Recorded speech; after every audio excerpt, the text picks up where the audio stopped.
May I invite Professor Ambut Sagar to kick off our session today?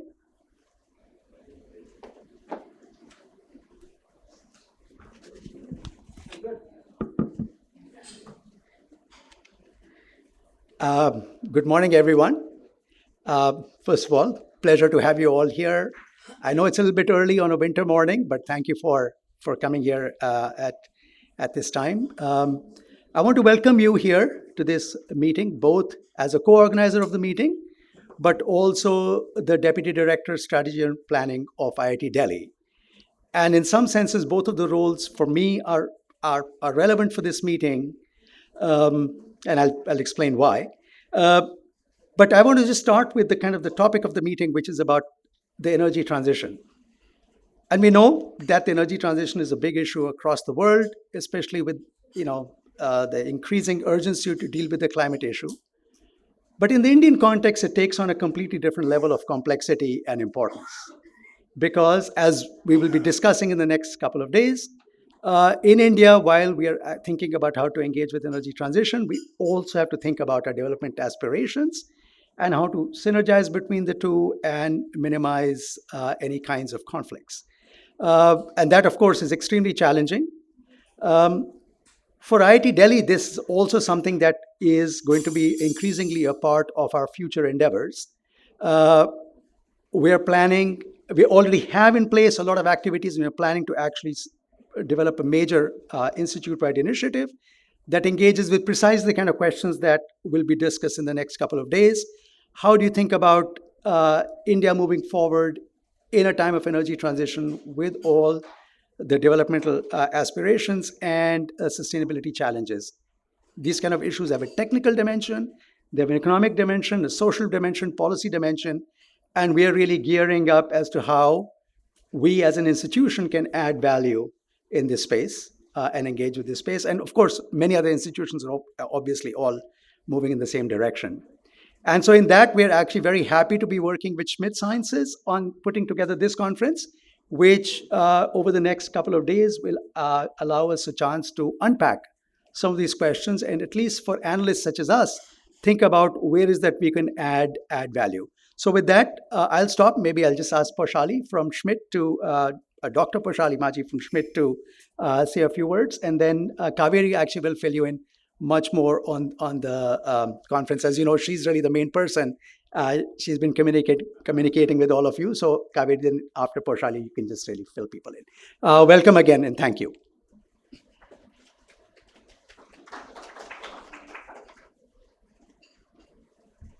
Hi, everyone. I'm Poshali from Schmidt Sciences. So first of all, thank you very much to the IIT Delhi team for hosting us, organizing this, and really bringing all of you wonderful people together. We, Schmidt Sciences, are simply playing a supporting role here. The real heavy lift is done by the IIT Delhi team. So thank you. A little bit about us. Schmidt Sciences is a 501c3 organization founded by Eric and Wendy Schmidt in 2024, so we're very new. The overarching aim is accelerating scientific knowledge and breakthroughs to support a thriving world. We have a few different focus areas, and you can check out our website to find out more about them. Climate is a big one. The Climate Institute aims to advance the fundamental science required to thrive on a warming planet. We seek to understand the implications of climate mitigation strategies for the planet and to ensure that such planning takes into account Earth system feedbacks and constraints. So the Climate Institute is supporting a conference series on different topics: clean energy technologies, freshwater and oceans, built environment, carbon and forestry, and energy transitions. They're all being organized by Indian academic institutions such as IIT Delhi. The conference series we're supporting is aimed at bringing together experts to identify where the key research gaps are, specifically in the context of India, and which areas are underfunded. So I'm really looking forward to learning from all of you over the next couple of days. I'm going to hand it over to Kaveri.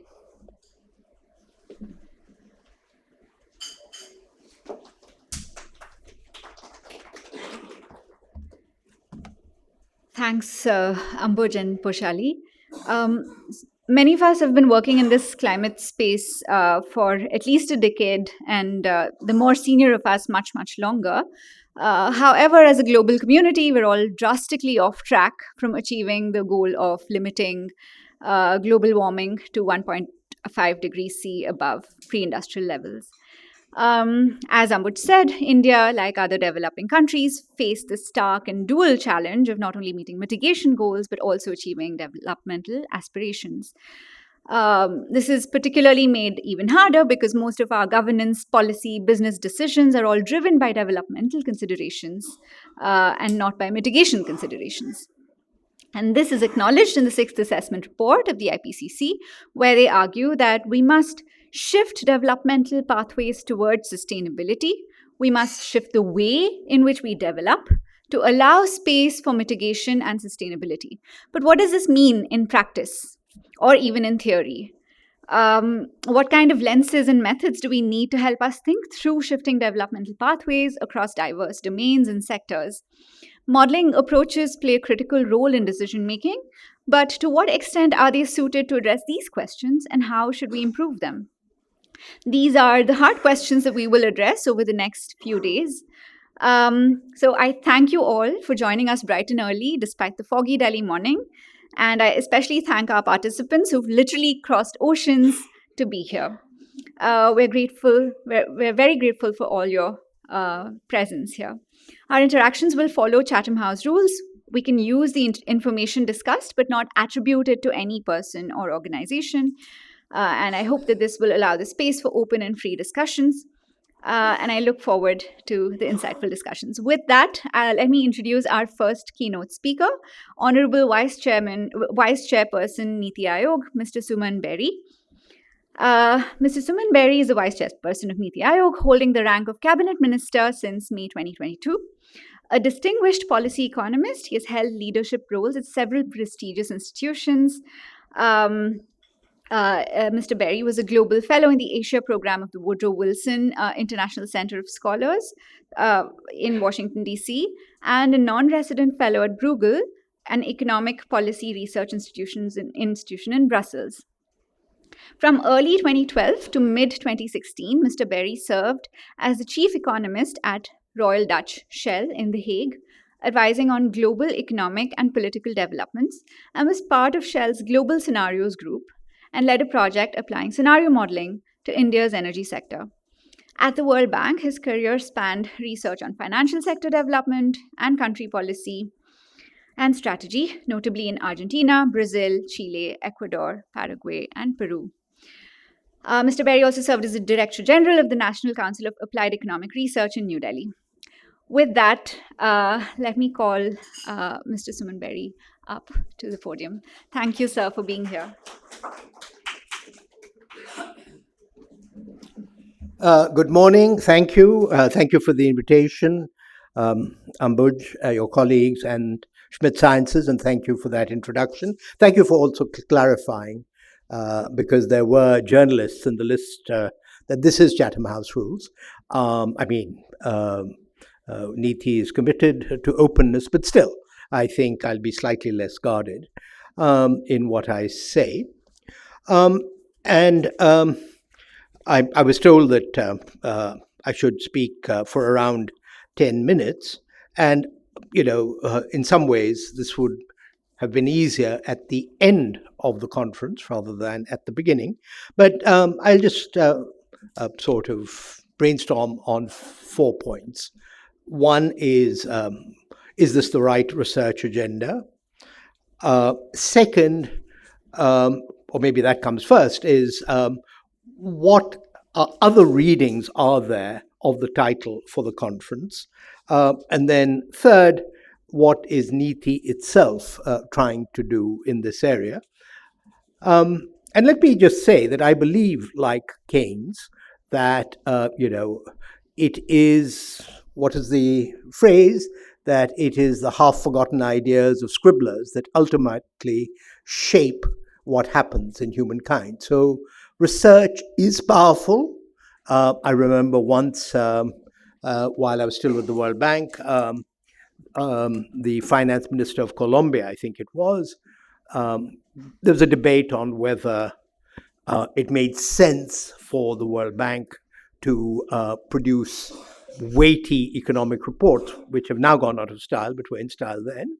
And this gentleman, he said, books are rocks. And when he was asked to, as it were, amplify what he was saying that ideas sit on your shelf, and then when it's time to be deployed, there are rocks that you can throw. So I don't in any sense underestimate the importance of research.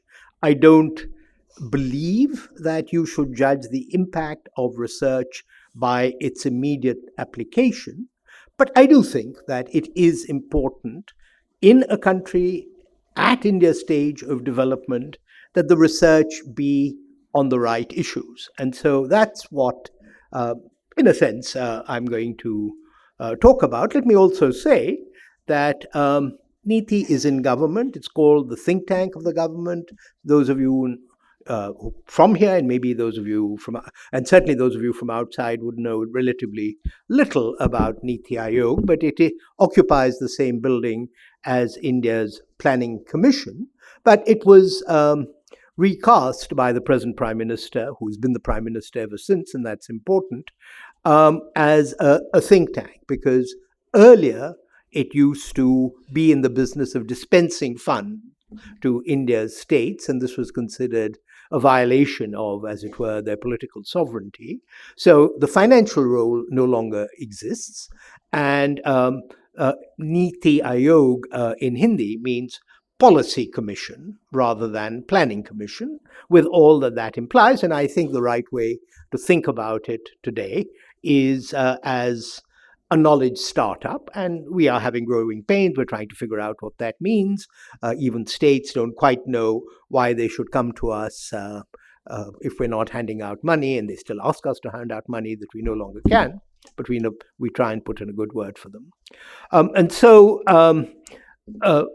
it is, ideas ought to be the lifeblood of NITI, and therefore coming to an event like this and seeing who is working on what is extremely valuable for me. I don't claim to be a researcher, but I've been a research manager a large part of my life, starting with being secretary to the World Bank's Research Committee and husbanding things through like the International Comparison Project 40 or 50 years ago, and we know where that has led.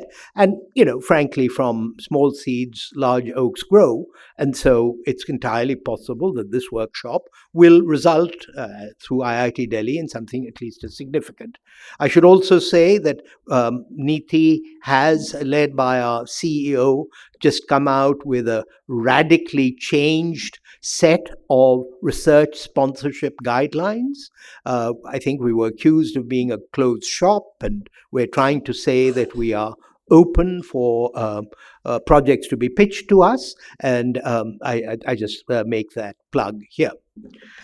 Okay, so that's on why I think I personally, as a research manager and NITI, take these deliberations seriously. But now let me, again, the focus of, so are we looking for the key where the key is, or are we looking for the key where the light is? In that context, let me just parse the title of the workshop and indicate that there are other readings of it, and also indicate how they come across to the ear of the Vice Chairman of NITI Aayog. So first, catalyzing. Catalyzing implies that it's not going to happen spontaneously. And, one could ask, and it's a reasonable question, how was the transition from wood to coal catalyzed? Or steam, I should say. How was the transition from coal to oil catalyzed? Did that require, as it were, public policy?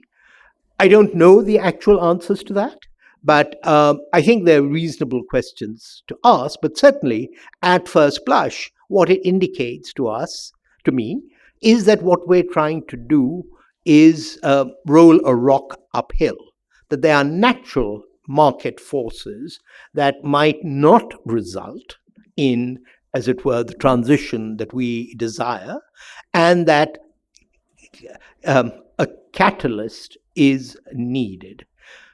And so I think as you reflect or you hear of various papers, the question of what is the case, the national case, I think we know what the global case is for catalyzing,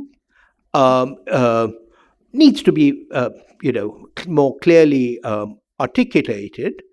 And that's linked up, I think, intimately with the issue of, at the end of this all, and this will be linked up with the points I'm going to make on energy transition, with the issue of access and affordability. Is it inevitably and desirably the case that, if you like, at the end of the energy transition, energy will of necessity be more expensive? Or, as you know, I'm old enough to remember when in the 50s, when atomic energy was first being bruited, people thought that it would be so abundant and so cheap that really the marginal cost would be zero. We hear similar as it were, claims about solar energy, etc. But I do think it's an important point. Are we catalyzing for more expensive energy or catalyzing for cheaper energy? And has that case been made? And why is it an appropriate use of public resources? So that's the first word in your title. The second word is, or the second phrase, is energy transition. Now, certainly in the first day's proceedings, less so in the second, just looking at the calendar, I don't know what the papers are, energy transition is conflated with mitigation. But there are many other energy transitions underway in India, which government has indeed supported. I'm talking about the move from wood to LPG in home cooking. We're talking more broadly about the shift from firewood and other traditional biofuels to modern energy. So, is that the spectrum of energy transition? And that in addition raises the issue of what the public policy motivations for these transitions are. And certainly affordable energy access is a very important part of it. I also know, when I was associated with the board of the Shakti Sustainable Energy Foundation, and I don't know in a sense what the mandate of Schmidt Sciences is, that we gently suggested to one of the important climate funders that co-benefits, particularly local air pollution, and Michael Greenstone has been writing about this as well, were ways of at least sugarcoating the pill of the energy transition. And we were told, no, I mean, we have to be scrupulous, that what we're about is mitigation. And yet there are lots of motivations. Energy security, of course, is very important for India. And I've already talked about affordability. And so the issue of whether all of this ought to be, as it were, focused entirely on mitigation is, I think, an issue that the research community needs to address. The third, as it were, phrase in the title is for development. And I've glanced at the concept paper, which talks about different pathways. I can only say that in a different tradition, which is the tradition in which NITI Aayog works, as it were, the norm or the north is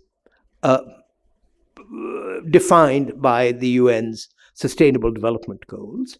And I do think that there was a little bit of a, as it were, teachable moment when the Glasgow COP and the Italian G20 presidency, not the G7 presidency, coincided, and it seemed to be mitigation uber alles.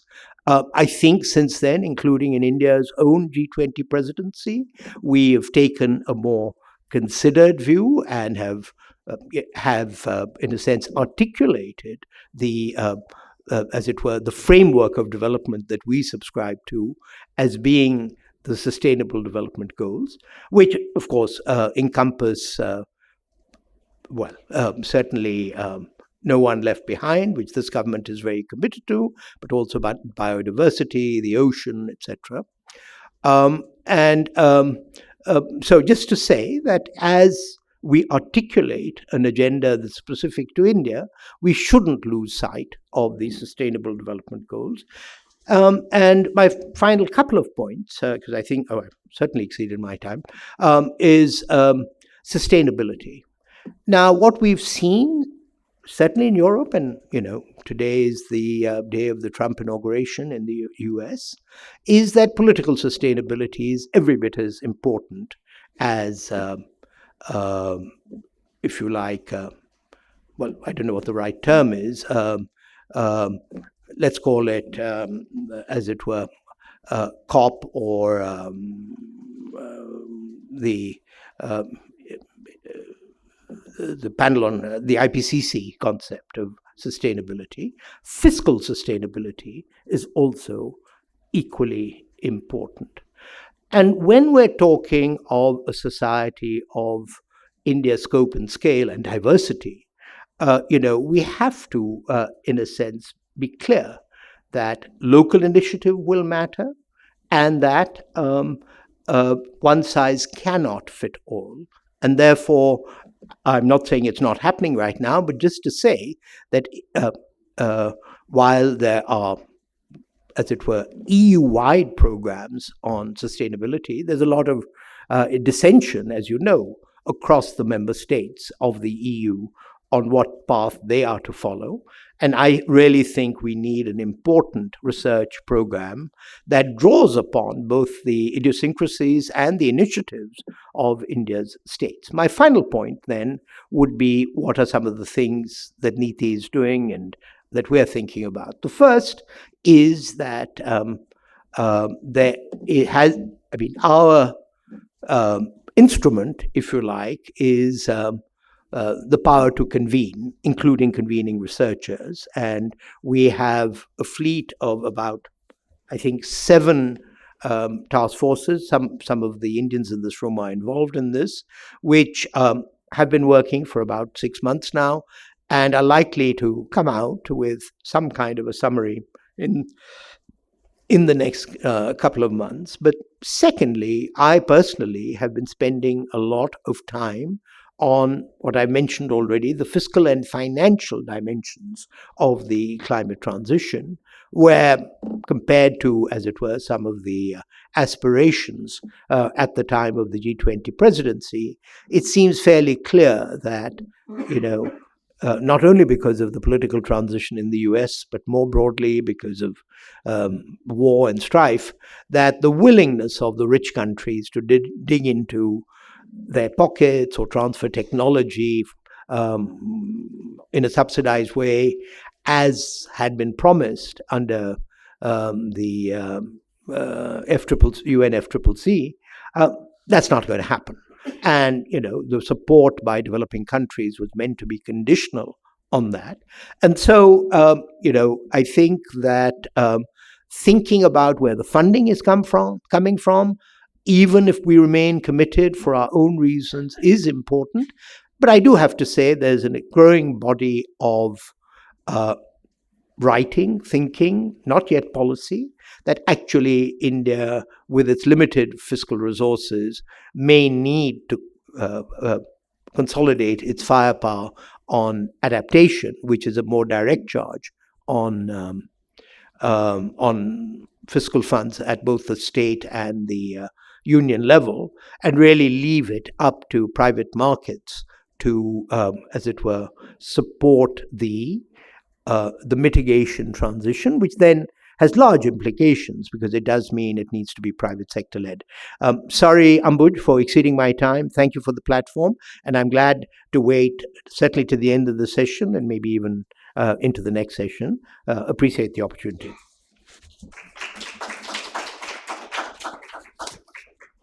TERI.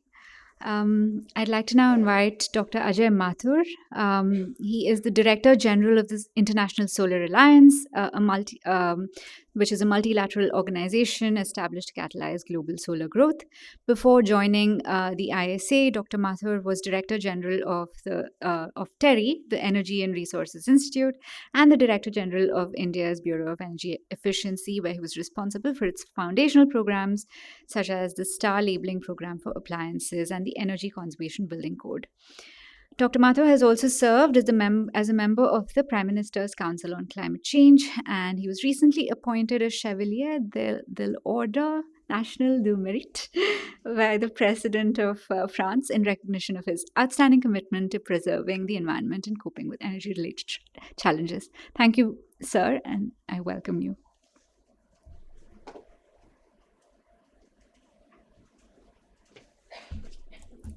Thank you, Kaveri. Thank you, Ambuj, Mr. Berry, friends.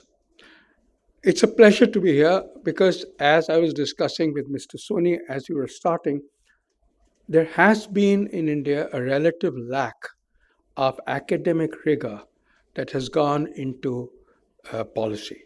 I'm actually, the NITI Aayog is one of the very few places where this academic rigor, you can see it happen in practice. As we go ahead, there are three issues that I'd like to focus on and draw out the kinds of academic questions that arise. The first question that I raise, very much like Mr. Berry, is as I look through the title, I look at catalyzing energy transition pathways for India for development and sustainability. And I realize what is so different about India. One of the things that has happened as we looked at the kinds of solar strategies that we focused on was that there clearly were four archetypes of countries in terms of solar strategies. The first were the developed or the OECD countries, where to a very large extent, not completely, but to a very large extent, the energy use per capita is more or less constant. Yes, it's been increasing in the past few years, particularly due to the use in data centers, but it's more or less constant. This means that they can use solar during the day, and at night, they use the capacity that already exists. This is what you see across the OECD. The second archetype is the large developing countries, which includes India. Here what you see is that there is a large increase in the demand for energy. The fact that you have to make up for what has not been done. This creates a problem. You can add solar, but as the electricity companies will come and say, what do you want us to do? Do you want to add solar for the day and then add coal for night? This means double the investment. If I add coal for the night, I can meet the energy demands at night and also meet the energy demands during the day as they keep on increasing. Thankfully, and I'll come back to later, thankfully, During the past year in 2024, there were 4 different auctions in which the price of round-the-clock renewable electricity was less than the price of new coal power stations. The price of round-the-clock renewable electricity, with solar plus wind plus storage, was less than 5 rupees a kilowatt hour. That of new coal was more than 5 rupees per kilowatt hour. To me, this is a key issue. But that was the second. What it also implies is that meeting electricity demand during the night becomes very important for countries like India. And consequently, the impact it has on battery development becomes very important. So in the first group of countries, it is solar development which is more important. In the second countries, it's the battery development which is more important. The third group of countries are the smaller developing countries. What we notice is that by far and large, again, not 100%, but by far and large, these countries do not have complete grids. In other words, everybody does not have access to electricity. What it also means, therefore, is that solar electricity with batteries is often the cheaper option. When we looked at prices of grid extension versus solar mini grids in a large number of African countries where the grids are not complete, we found that solar mini grids were cheaper to provide electricity than grid extension when the distance of grid extension was more than 10 to 15 kilometers. I think this needs far greater academic rigor with which it has to be looked at. But what it tells me is that solar mini grids are probably the way of meeting the energy access needs of countries. In fact, not only energy access, but hopefully in the future, the larger energy demands that come from meeting both energy access needs and energy demands due to income generation activities. The last group of countries that we focused on were the small island states. And nowhere was this brought closer to my mind than when I went to the Maldives. And to go from one island to the other, you go in a boat. Well, that's good, except that the boat runs on diesel. Is anybody talking about developing electric boats? Maldives or the small island states do not have the human or financial capacity to do so.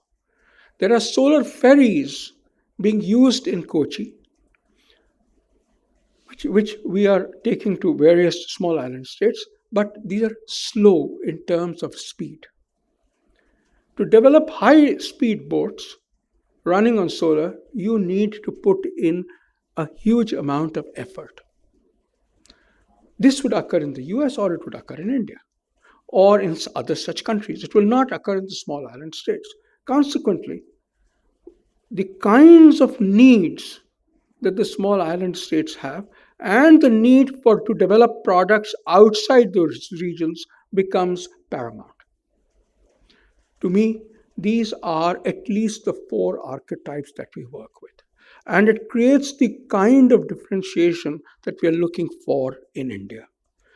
As I said earlier,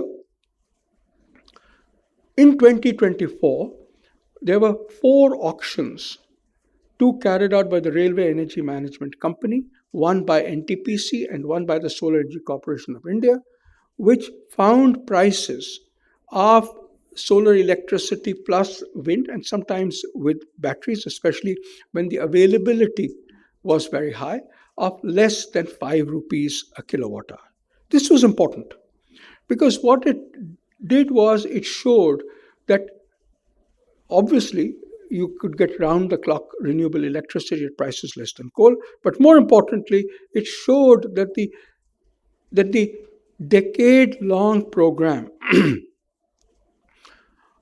or even decades-long program on reducing the price of round-the-clock renewable electricity was working. This implies, first of all, that obviously vested interests matter. You need to create the vested interests in renewable electricity, which are very similar to the vested interests that are formed for coal and diesel. The renewable energy portfolio standards, which are introduced in the 2003 Electricity Act, in my view, created this kind of vested interest. Because what they did was that they forced these developers, number one, to come into place, and number two, to band together before the state electricity regulatory commissions to argue for methodologies to set up the price for renewable electricity. The second was that obviously the renewable energy portfolio standards were important, but they didn't remain static. In other words, there was ratcheting up of the goals. This was the second thing. The first was the setting up of the portfolio standards. The second was the ratcheting up of goals. It mattered because what it did was it provided private sector with the message that the need for renewable energy will continue and it will increase in the years to come. The third was the move to continuously look at different ways to reduce the price. So there were feed-in tariffs in the beginning. They moved to auctions, and they've now moved to reverse auctions, which have got us to the place where we are, where we're getting around-the-clock renewable electricity at less than 5 rupees a kilowatt hour. And the fourth, obviously, is the auction for round-the-clock renewable energy. As we looked at the four archetypes of countries, we realized that round-the-clock renewable energy is the goal, the manna that we are looking for. It makes sense, therefore, to focus on a price discovery mechanism for looking at round-the-clock renewable energy. I believe that that particular goal has been successful.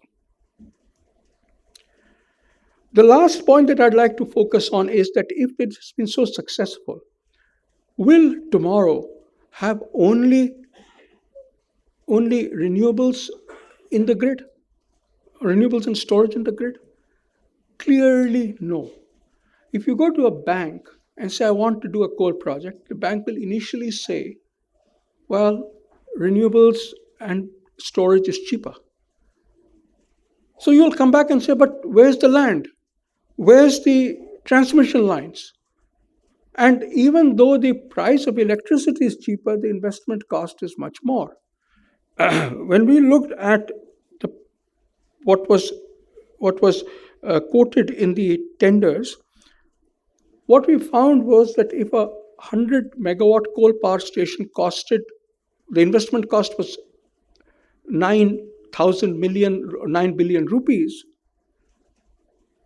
the price of finding an equivalent amount of electricity according to the load curve from solar and wind and storage was approximately 19.2 billion rupees. So 9 and 19.2. That's a difference of approximately more than twice. That is the amount of investment you need. Now, if you're looking at the kind of changes that are needed, obviously we can find solutions to all of these. Land we have in the past. We have looked at it for wind, and I'm very sure we can do it for solar. In wind, for example, in Tamil Nadu, we moved from buying large tracts of land to lands which were just below the wind turbines, to leasing the land below the turbines, so that the farmers continued to get an investment income. I believe that is the model of tomorrow. Identifying these pockets of land also help us in creating transmission line plans to connect these pockets of land where renewable electricity is put up and connected to the nearest point on the grid or to the nearest load centers. This is important because renewable energy projects typically take 2 years to complete. But transmission projects take 3 years plus to complete. In other words, having transmission line planning beforehand helps a great deal. And the third was the issue of money that I said. Yes, it can be addressed. I mean, it's essentially you need to make money move faster. Nobody can speak to this better than Mr. Berry can. But all I'd like to leave you with is that the 2 years for the setting up of the plant and a year for getting the returns from electricity sale allow us to set into place a mechanism through which bonds can be raised, which then fund these projects, and the returns and the investment money can be returned so that it can be invested into another project. So the same investment money goes into 2 projects one by one rather than one at a time. But all of these are ideas. Whether they're academically rigorous, I have no idea. I would very much urge you to discuss these as we go ahead. I want to thank you for your attention. Thank you very, very much.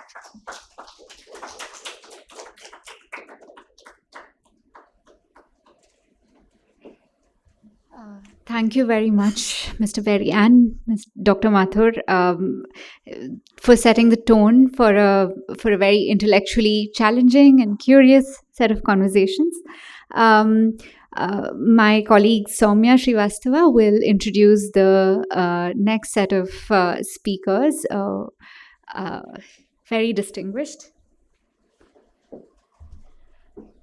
Thank you, Professor Kaveri, and our previous speakers, Dr. Mathur and Mr. Berry, for highlighting the challenges typical to India and setting the context for the conference. Now we move on to our first discussion on the topic, interactions between development, mitigation, and sustainability in a developing country context.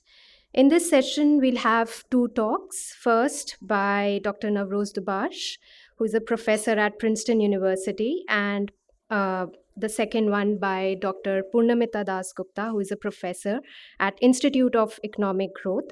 The session will be followed by a moderated discussion by Professor Ambut Sagar, and also followed by question and answers from the other participants. Now, beginning with short introductions. Dr. Navroz Dubash is a professor of Public and International Affairs at Princeton University and chair of the Advisory Council at the Sustainable Futures Collaborative, an independent research organization.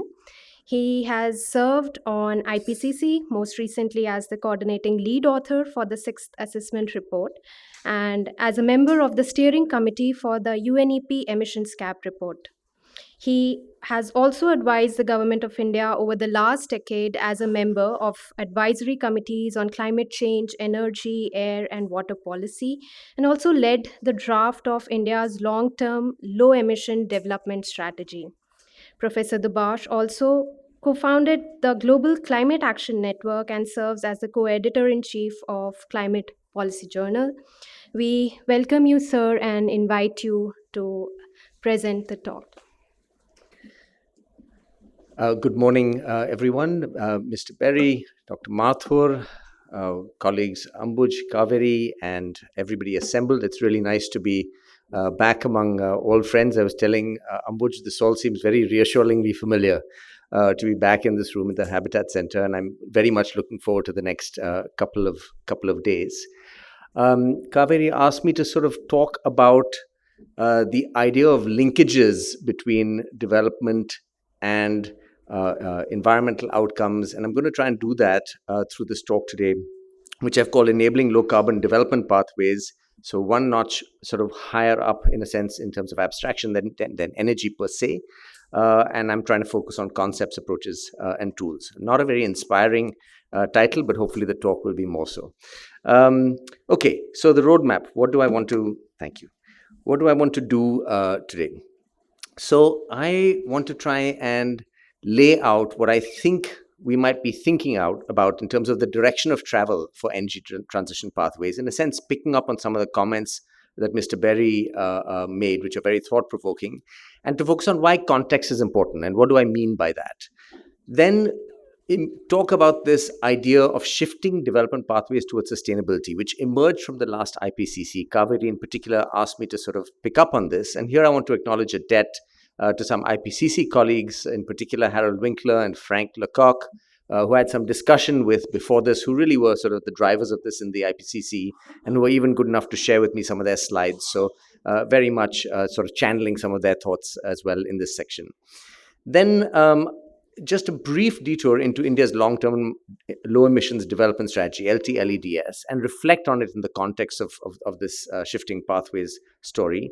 And finally, what I will actually spend most of my time on is thinking about the challenges and enablers of shifting these pathways, taking very much both the previous two speakers' points. This is not automatic. This is not easy. This takes some effort. We should be thinking through what the pitfalls are and how well we can do this and under what conditions. Okay, so to begin with, this is an IPCC figure. Many of you will have seen this before, but it basically says that the idea of low carbon development pathways differs widely across regions, right? So this is basically you could slice these issues in so many different ways. This is one way to slice it. And it basically has greenhouse gas emissions per capita on one axis, and it has HDI on the other axis, right? So HDI is a poor but a reasonable proxy for development and greenhouse gas emissions on the vertical axis.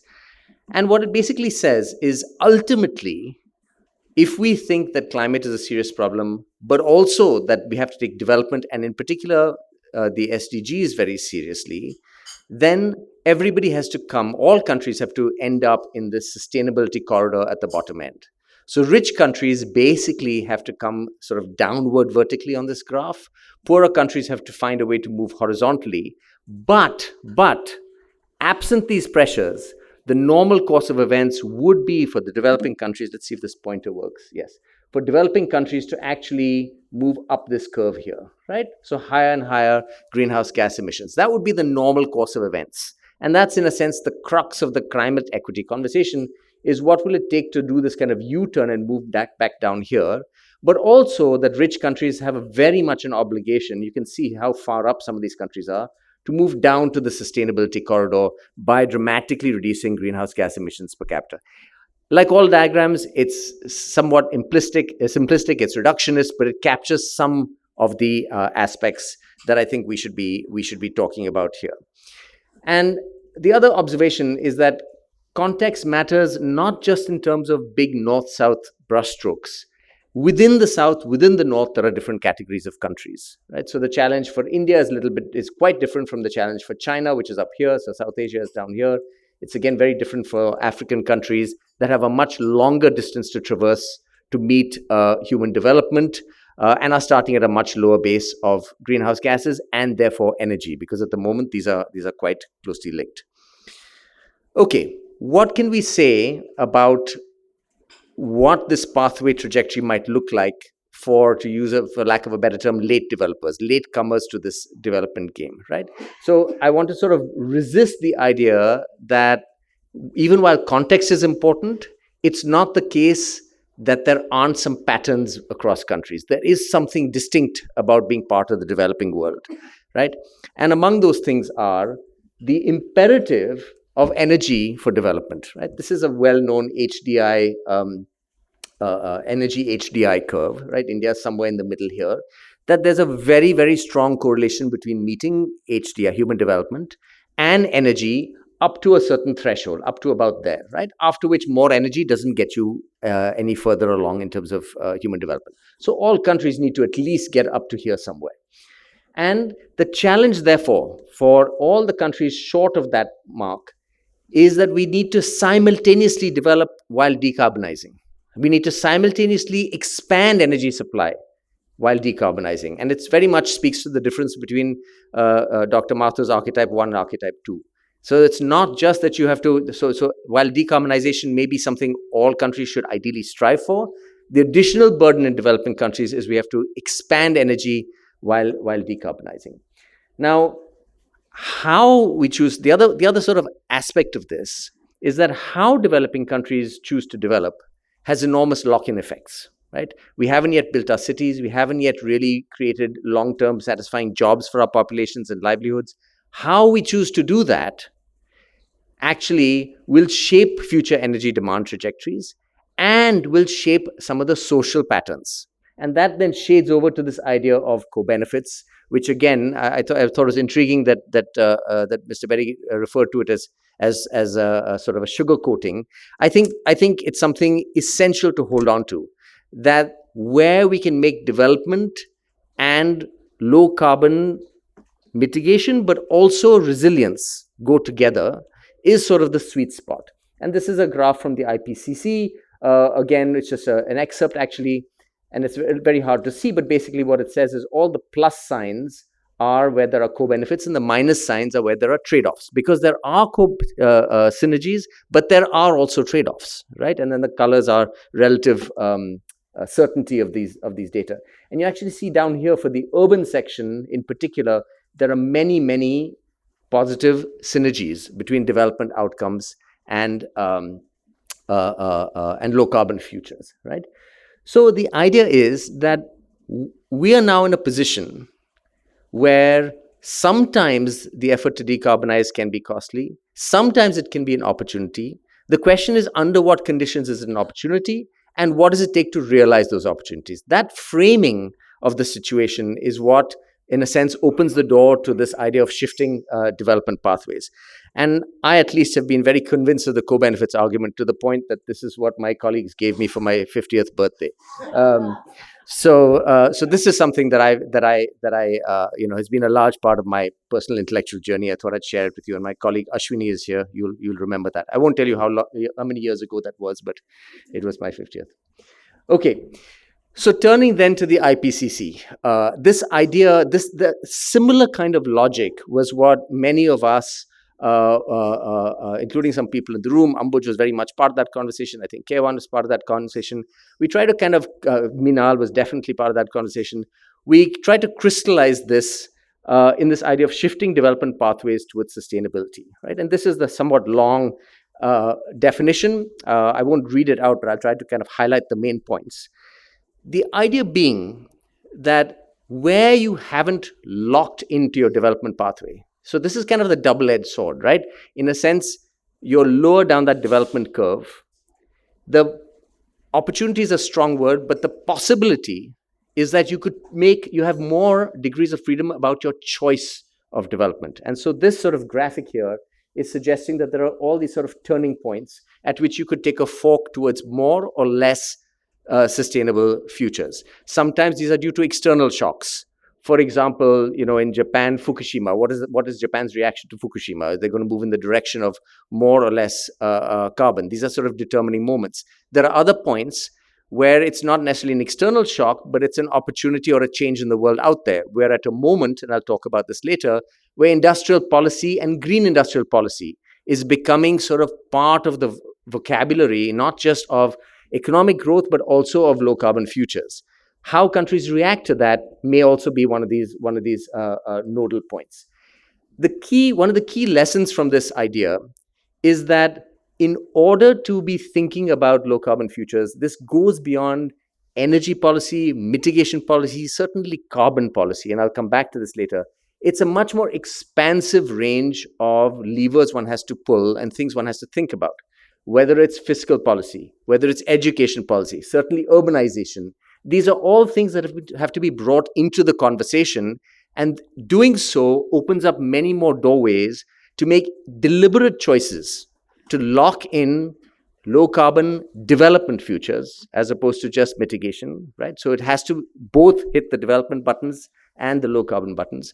And I want to also say that this is also very much true of climate resilience, right? So this particular phrasing doesn't include resilience, but In the other working group of the IPCC, they talked about climate development, climate resilient development pathways, which I think is also related. So the same concept applies there. And I think certainly in India, we need to be thinking about that. Again, picking up Mr. Berry's point that the adaptation agenda has to be a very big part of what we do.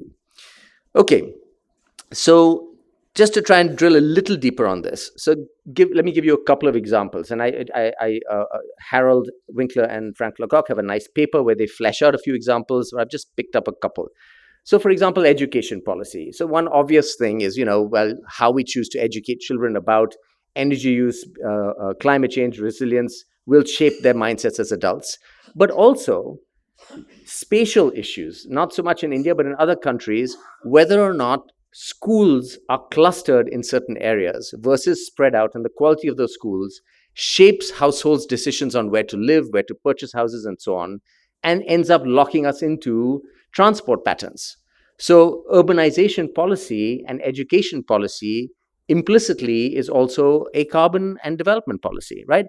Kids being closer to schools is good from a development point of view. Kids being closer to school is also good from a carbon point of view. So in that way, internalizing or mainstreaming these considerations, low carbon development, into things like education policy can be very productive. I already talked about industrial policy. Arguably, we're at a moment where we're starting a race in terms of low carbon development, whether it's renewable energy, battery technology, et cetera, and whether and how countries like India can actually be part of that race, given the need for deep pockets, given the need for technology infrastructure, is a really important question to be asking. So where I want to take you then is to say that, and again, this speaks quite directly, I think, to both the previous speakers, there isn't a single approach to low carbon development. There are multiple approaches, keeping with the idea of different starting points and contexts. But for the sake of argument, it's worth drawing a distinction between mitigation-centric approaches and what I'm calling kind of an embedded politics around climate change, where the embeddedness speaks to the fact that you have to reach development outcomes at the same time if you are going to win political support. And that's, again, something Mr. Berry said. This has to be politically sustainable. There are some countries where a mitigation-centric approach may be politically sustainable. Ones you often end up thinking about, the Scandinavian countries, where it's ranked where climate is one of the top 3 voting issues. It's not now, and it's unlikely to be, in my opinion, in India, one of the top 3, top 5, top 10, top 15 voting issues.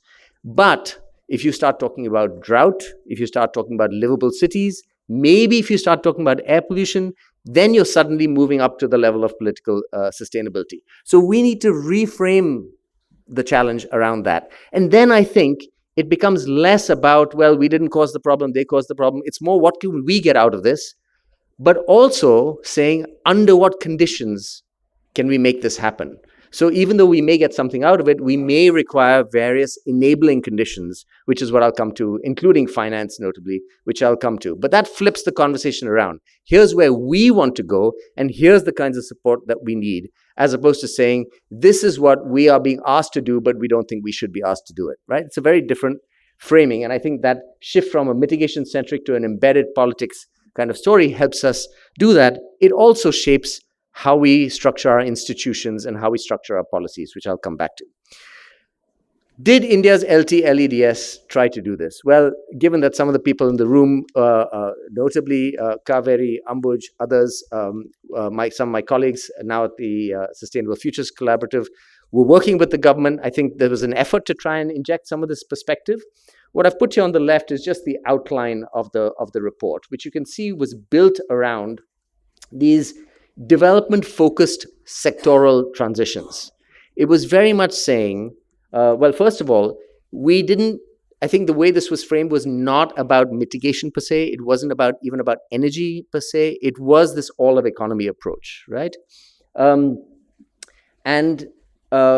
So that was built around the idea of development-focused sectoral transitions, broken down into areas like energy, transport, industry, and so on and so forth. This was sort of the bread and butter of the report, right? This was kind of the core of it. What we didn't have was a great deal of focus on modeling, in part because there wasn't time. And I want to acknowledge, I think Ritu Mathur in particular was very important and has been important in the sort of history of Indian modeling. And part of the conversation really has been, can we then, and that's why I think this conference is so important, can we then bring modeling into this conversation in ways that look at emissions, but also look in this expanded way at all the other objectives. And this wasn't possible within the short time frame of the LTLEDS. So I think there was an effort to say, here's where we want to go, but this is not necessarily where we have gone.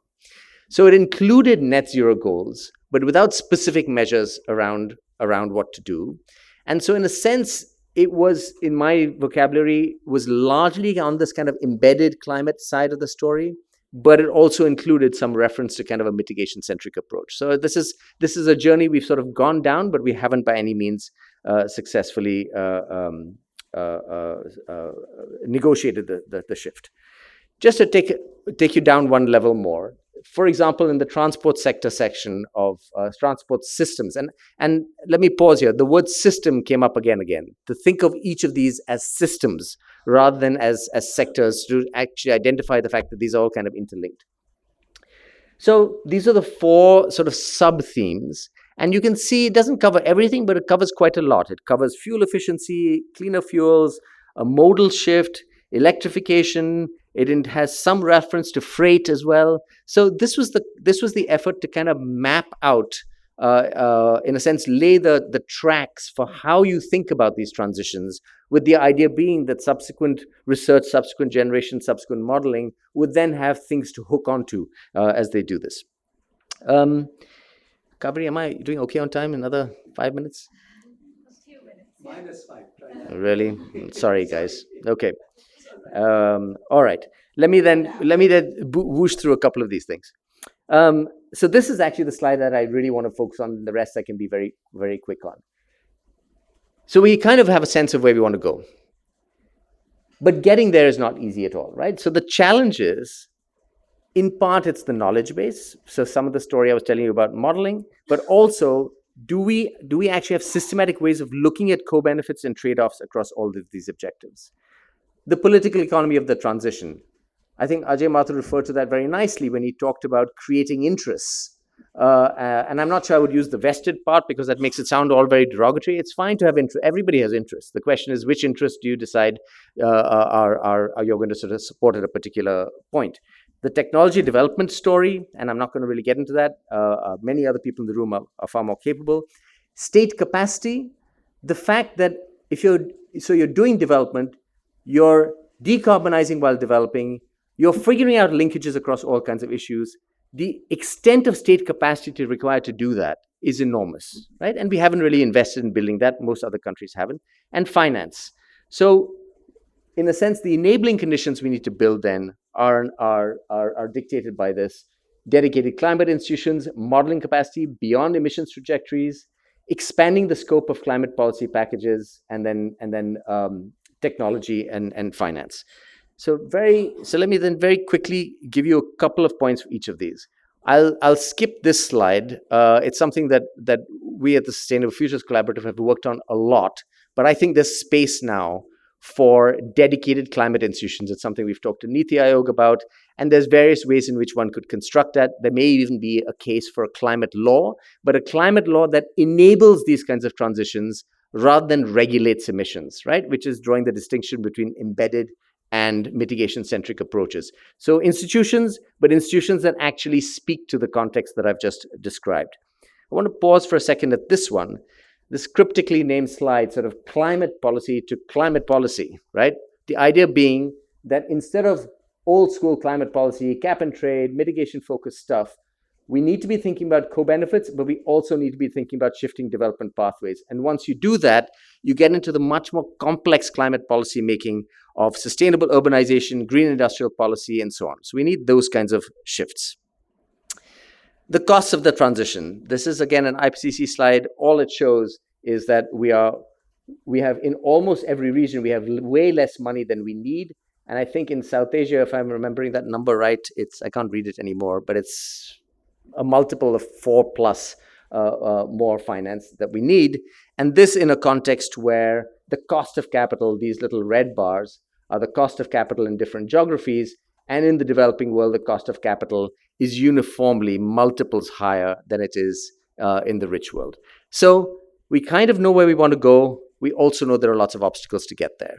And that's really the message that I guess I want to leave us with, is that it's not trivial that we have maybe it's coming into focus where we want to go, which is this kind of synergy between development and low carbon futures, because it also suits us through the opportunity for many co-benefits, without being blind to the trade-offs and without being blind to the obstacles. But that's the direction of travel that we might want to think about. Shifting development pathways gets us there. We can build on the LTLEDS, and we also need to, perhaps with this idea of embedded versus mitigation focused as kind of a heuristic, think about institutions, knowledge, policy, technology, finance, and behavior. Thank you, and apologies for running over.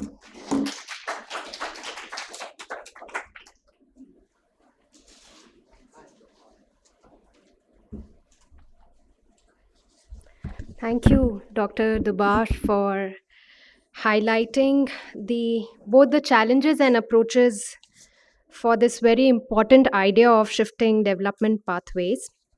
I would now like to introduce Dr. Purnamita Dasgupta, who is a chair professor and head Environment Economics Unit at Institute of Economic Growth, TERI. She has also been a visiting professor at the University of Cambridge and Johns Hopkins University. Her research and teaching focus on the relationship between environment and economic development, with a special focus on climate change, human health, and sustainability. She has also been a coordinating lead author of the IPCC and Intergovernmental Science Policy Platform on Biodiversity and Ecosystem Services. She is currently leading a 5-year study on heat health risks and adaptation in India. We welcome you, ma'am, to present your thoughts on the topic. For inviting me here. You know, Actually, when I looked at the overall topic, I thought, what am I going to be doing here? And then I looked at the specific session in which Kaveri asked me to speak, and I thought, okay, maybe there is something I can say. So here goes. Now, the first thing that came to my mind is that is in terms of energy transitions, that's the main focus. What is missing in this storyline? We've heard a lot, we know a lot of things that we do know. We know that there are a lot of solutions out there that have been proposed, and most of them have not worked out or have not been adopted.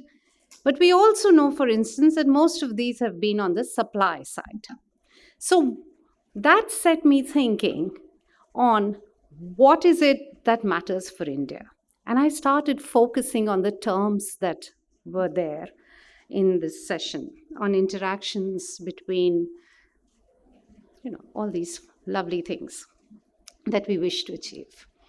Now, the first thing that struck me was, Dr. Berry brought back sustainable development. So I noticed that you do not use sustainable development. You use sustainability, you use development. And that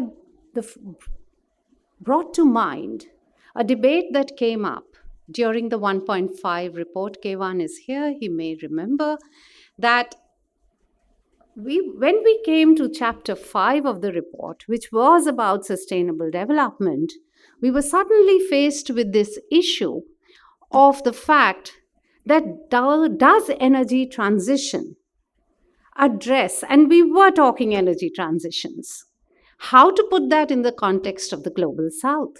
Does it address sustainability or does it address sustainable development? And that started off a debate which ended up being a box in the first chapter of the report, moving from chapter 5, which was dedicated to sustainable development and eradication of poverty, to chapter 1 of the report in the framing, which talked about the distinction between sustainable development and sustainability, because it became such a big issue.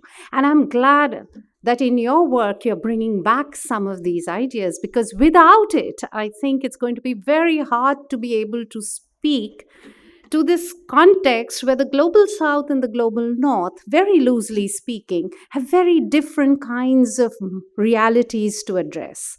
So the first point I want to make is about that.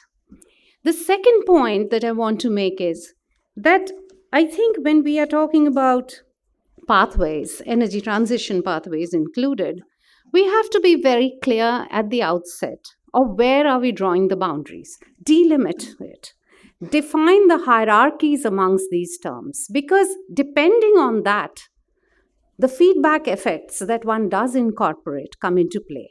Different models, energy models, and I did a review of these some time ago and about 3 years ago, and I realized that there was a certain hierarchy of terms that was at play because accordingly, a model would end up focusing on particular scenarios and selecting them as, I mean, every model would throw out a large number of scenarios, but what is picked out and upheld as the most feasible or the most likely, or what is termed as, being the extreme cases, starts depending on that. Now, if you look at sustainable development itself, it's far easier to conceptualize it in terms of a sectoral aspect. So if you look at the host of definitions, now if you look at models that prioritize even within sectors, such as the energy sector, you will see that the IAMs themselves have different foci. Each integrated assessment model has a different foci. And this is where I am puzzled as to how one would approach this if one doesn't have some clarity to start with as to what most suits the Indian context. Catalyzing it depends on that. Which is the battle that we want to prioritize and want to fight most, right? That I think is something that we should hone on, because the broad messaging may be similar, but the core is different.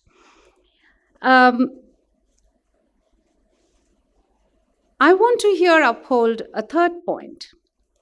Many times when we are characterizing what would be a transition pathway, we are actually looking at two-way interactions.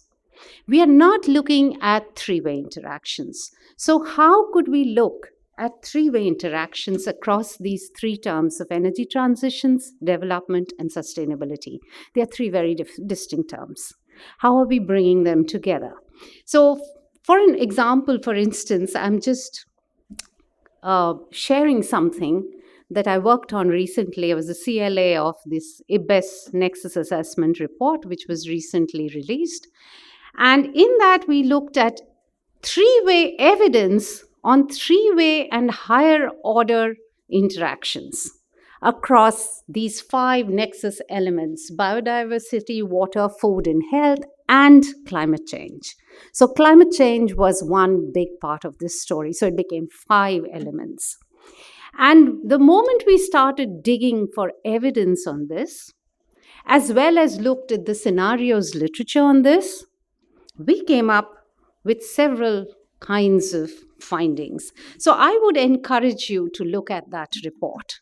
If you want to construct archetypes, if you want to construct realistic kinds of pathways. For instance, if one of the findings is, if you look at climate, if you look at examples of successful implementation which prioritized climate first, and then looked at the impacts on biodiversity, you got negative impacts. It came out of the published literature. This is no great new work that was being done, no primary work. It was just a putting together. If you looked at climate and food, strategies that had prioritized climate had ended up, and there was stronger evidence on this than even on the biodiversity one. Now, the biodiversity one we know, right? We know that if you have this kind of monoculture plantations, you might end up harming biodiversity, though you may do a great job on carbon sequestration. So that's kind of well established. But what we were surprised to find was the number of case studies from across the world where this was being established. Hence, the need for looking at three-way interactions if we want our pathways to speak. Now, there are a lot of examples in the report, a lot of case studies. We've tried to, there are case studies, you'll be surprised how many case studies come from the loosely speaking, Global South, including India and Brazil. And these are not about prioritizing, short-term outlooks. It's not about going back to the old development environment debate. As a person who's worked on climate change for the last 30 years, I can assure you that I see the need for it. But as a person who lives in a certain context, I do see the need for reading the literature very carefully. And I really am inspired here to talk about this because of Dr. Mathur's call for academic rigor. I think ideas are fine, as he said, but when we started actually looking at the literature, when you actually start seeing what is there out there, and I'm only talking about published literature, sometimes we read what we want to look for. We read only that literature, but here was an occasion to look for things worldwide. And there are a lot of things started popping up that we ourselves didn't expect. I'll give more examples. So for example, reducing pollution. I'll give you an example of what works. Then on the evidence side, reducing pollution is huge. But what becomes very evident quickly if you're from the Global South is, and this happened with many African country-based literature as well as literature coming from them as well as from South Asia, what pops up and establishes itself is that if you really want to see how transitions work, including energy transitions, you have to not just talk about air pollution mitigation and climate change. You have to take pollution as pollution. Now, this is a challenge. I'm not saying any one way of characterizing this or any one archetype can solve all the problems. But perhaps if we want to bring something to the table, if we want to stop lamenting about the fact that there's so little literature from the Global South and therefore it doesn't get incorporated in these global assessments, then we need to look at things that we are best placed to look at and bring into the pathways. And I think that's a huge knowledge gap that I think many of us can get together to brainstorm. We have it in us, but we need to be able to innovate in the way we are looking at the transition pathway. One is to replicate what is already there. The other is to add to it. And this is where I thought I would really pitch for. And reducing pollutions is one big thing. The other big gap is how do we incorporate poverty, shocks? We've been through the COVID pandemic. How do you incorporate how shocks, including just climate shocks, are going to affect your energy transition pathway? Is it just a shift, which is what most models tend to do? No, they're probably going to, you have to plan your energy systems in a way that you're able to cater, not just to a kind of an external shock, which is typically treated as you have an external shock, you have a cyclone, your power transmission lines are going to break down, your grid is going to break down, large gridded supply bad, have smaller microgrids. Is it going to be that simplistic? Is that going to be sufficient? Some of these things, I'm sure Dr. Mathur is here, he has many more examples and much more knowledge on this, and there are others in the room who work on this and specialize in it. But these are some of the issues that are uniquely contextual to the Indian context. Once you start looking at development, that's another big knowledge gap for me.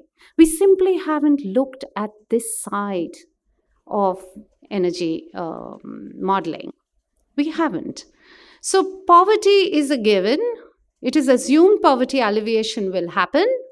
Of course, nobody wants to think that there will be poverty persisting. India is well on its path to meet the current poverty goal. But what happens if you have a shock? What happens? So, for instance, can we model, there's standard economic models which look at the relationship between income and distribution of income. I have not seen energy models onboarding this. Can we construct scenarios where you have, for instance, distributional impacts happening, where you have the consumption deciles being impacted by the levels of per capita income? They're very standard models, very simple ones as well, which can be incorporated. I haven't seen this happening. So imagine scenarios where when your per capita, overall there's a shock, the total income falls, or there's economic growth takes a hit, the income falls in the country. How does the distribution of consumption get impacted? It's not only the supply side, there's also demand side to the whole market story, right? How does it get impacted? Why don't we model this into that? Why can we construct scenarios where, for instance, you're saying, okay, the bottom decile takes a 20% hit, right? The government comes in and decides to redistribute from the top 20% to the bottom 20%. What's the scenario going to look like? Does it have implications for your energy investments, your investments in solar energy? Does it? It's very easy to do. For instance, you can model it separately and feed it into, I know even a simple model like a CGE model can handle it, which has a savings investment equation in it. These are some of the nuances, I think, that maybe some of you are well placed, maybe better than me, to really how to bring it into these models, but it's completely missing the distributional aspects of what happens with a climate shock.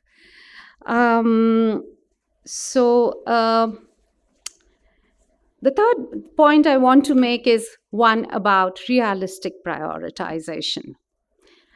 And this again links with the demand side story. So this is from an OECD report. Now we know that that there are some things that we measure very well, there are some things we don't measure well. And yet the things that we don't measure well can become policy priorities. They can become big policy priorities. In contrast, my review of the energy models showed me that the tendency is to pick those where you have easy to measure impacts. Whereas one knows that when you're hit actually by any kind of shock to the system, the policy prioritization can become very different. What you're going to invest in, how you're going to allocate your resources, what the policymaker is looking for in terms of a long-term outcome will get determined by it.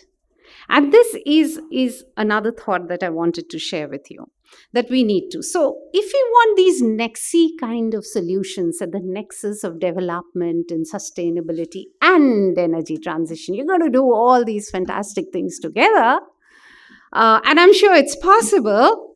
I would like us to think of baselines, and I don't have the answers. I can only tell you some of the things that struck me as an economist who was not an energy modeler, who was just looking at these and reviewing them and wondering what one can do. So one of the things that struck me was that there seems to be a baseline assumption on the principle of sufficientarianism.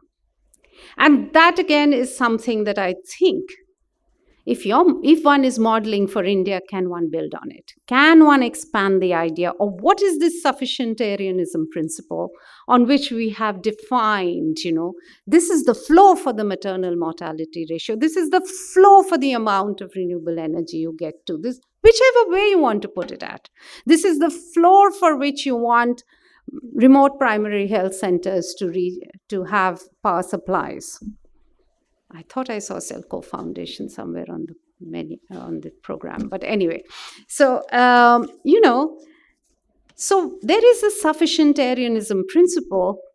But my idea would be, it's not about poverty or energy poverty or anything getting to $1.9. My idea would be that the aspiration set would be much more than that. Can we build model scenarios which actually move these aspirations upwards and still tell us what should we be doing if we want to be on the right trajectory for an energy transition, but we want to up where we draw the bottom line in terms of many of things. Whereas on the other hand, there's the other point, the energy models mostly that we have seem to be happy to be drawing the baseline at some common point and working from there. And so I've used, in my own modeling, I've used the IASA database, and I'm really happy about it because, you make it available in a very friendly way. And what I've realized is that there too, obviously, there are assumptions that go into it. But can we do that in a more contextual way and do those assumptions, even when we are looking at how we are going to structure the age groups, the education, and other things, which it's a great leap forward that we have started incorporating those in the IEMs at least. The second thing is, of course, land use issues have been spoken about. The third issue is equity. And this, I would encourage those of us who haven't done this so far, maybe all of you already know about it, to read the latest G20 ministerial declaration on energy. It's very interesting. It's really holistic. And I think there are a lot of ideas in. They actually bring in the role of how to bring in equity, social resilience, some of the things that actually, I think, would start catalyzing energy transition. I think that's where the catalyst lies. I think we have spent a lot of time on developing very good ways of supporting the supply side, on technology, and so on. What can we do to support the other half of the story? That, I think, would be a real way forward. And I thank you very much. I think there are lots of possibilities in there. And maybe the private sector is really the link which is missing. Dr. Mathur made that connect very nicely in the very many sorts of examples he gave of the realities of the way the energy markets function and the way people see themselves investing in these markets or not, the decisions that they take. And I think that is something that we also need to keep in mind, that we have to actively onboard that part of the market. Whereas most of the energy models seem to end up at the end of it, when you've gone through the transition pathways, I would be happy to be challenged that I read it wrong. But most of them end up telling you what all the public sector should be doing, where all the public sector should be putting its money, how much responsibility it should be taking. That's where it stops. All of them, most of the reports end up there, except for some of the OECD reports. So that's where I'll stop. Thank you very much for listening to me. I know it's a whole bucket of ideas, but that's what I precisely wanted to do. I wanted to play around with the idea of some of these key terms and to see how drivers, measures, indicators, all the things that we often, take for granted really start taking on a different meaning. Thank you very much.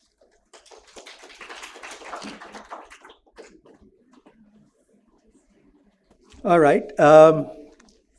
Like a good academic conference, we are a quarter of the way through the day, and we are already behind. So, in the spirit of trying to move us back on track, we're going to do a little bit of a reorientation. I think we're going to have enough chances for Q&A during the brainstorming session. So I don't want to hold us back from the next session, but I do want to take 2 or 3 minutes just making a few points that I think I guess as a discussant, I want to just reiterate, because I think they were really powerful and very important for us to keep in mind for the next for the rest of the 2 days. I think both Navroz and Purnamita put in front of us this notion that as soon as you put something like development and sustainability into the mix, it becomes really a multi-attribute conversation. And therefore, you can't focus on any one issue. I think Purnamita talked about, I like the term nexi, thinking about nexus issues and not focusing on any one. But I do want to pick up on something, for example, that Navroz has said. I want to kind of reemphasize that, even though we are actually talking about framing things differently and putting development at the center, very often we end up still using terms that actually, in a sense, keep us in the old framing, which is, example, the question of co-benefits. Co-benefits makes it look like the central, and that's your point, the central nexus is about climate and everything else is a benefit. And therefore, I would actually say that if you're really thinking development-oriented pathways and shifting development pathways, then maybe the co-benefit is climate. And I think it's not that, Navroz, obviously you're kind of very much aligned with that, but I think I just want to kind of put it out there for people to think about that. Really, it forces you to reframe what the issue is. I also want to, this question about, I wanted to just give one example of this Nexus issue that you were talking about, Purnamita. There's been a lot of work in energy access used to be on improved biomass cook stoves. And they continue to be still very much part of the climate conversation, although not as much as they used to be. And the reality is, a lot of that in the climate area was driven by climate concerns rather than health concerns. As soon as you put both of those together, health and climate, improved biomass cook stoves would not be on the table at all.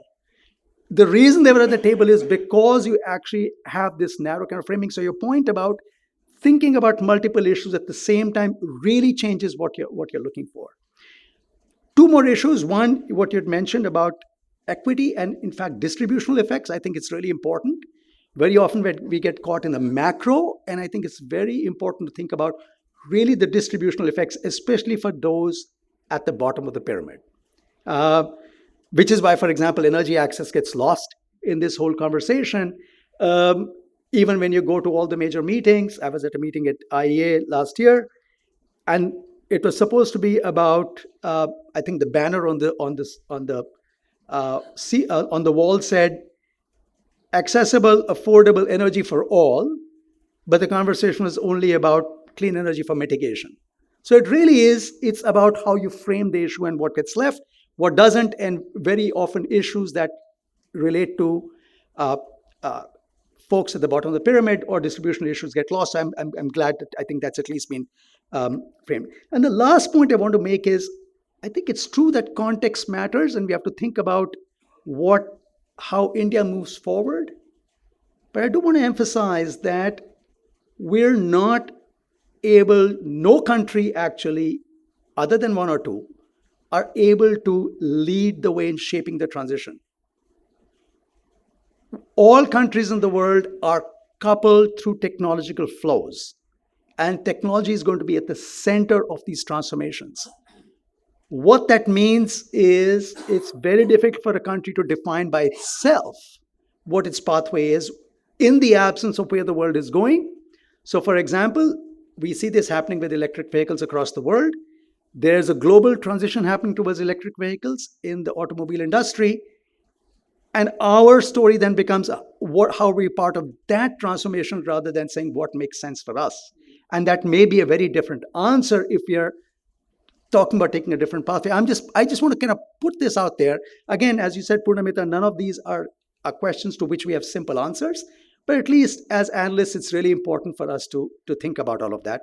So I'm hoping that this first session, in fact, first two sessions, have helped kind of at least put in front of the audience and the rest of the speakers and participants issues that really we should be thinking about as we ask the question of how, as analysts, do we engage with this question of, I would call it energy transformation. Actually, it's not just energy transformation. Actually, you talked about I think you put up a slide that said transformations from the GSDR, from the Global Sustainable Development Report. And I think that's the point that we had made in there, that really is about sustainability transformations. And the transformations are interlinked, are multi-layered, and are geographically interlinked, not just sectorally interlinked. And therefore, you really have to go back to the integrated approach that everybody really was talking about.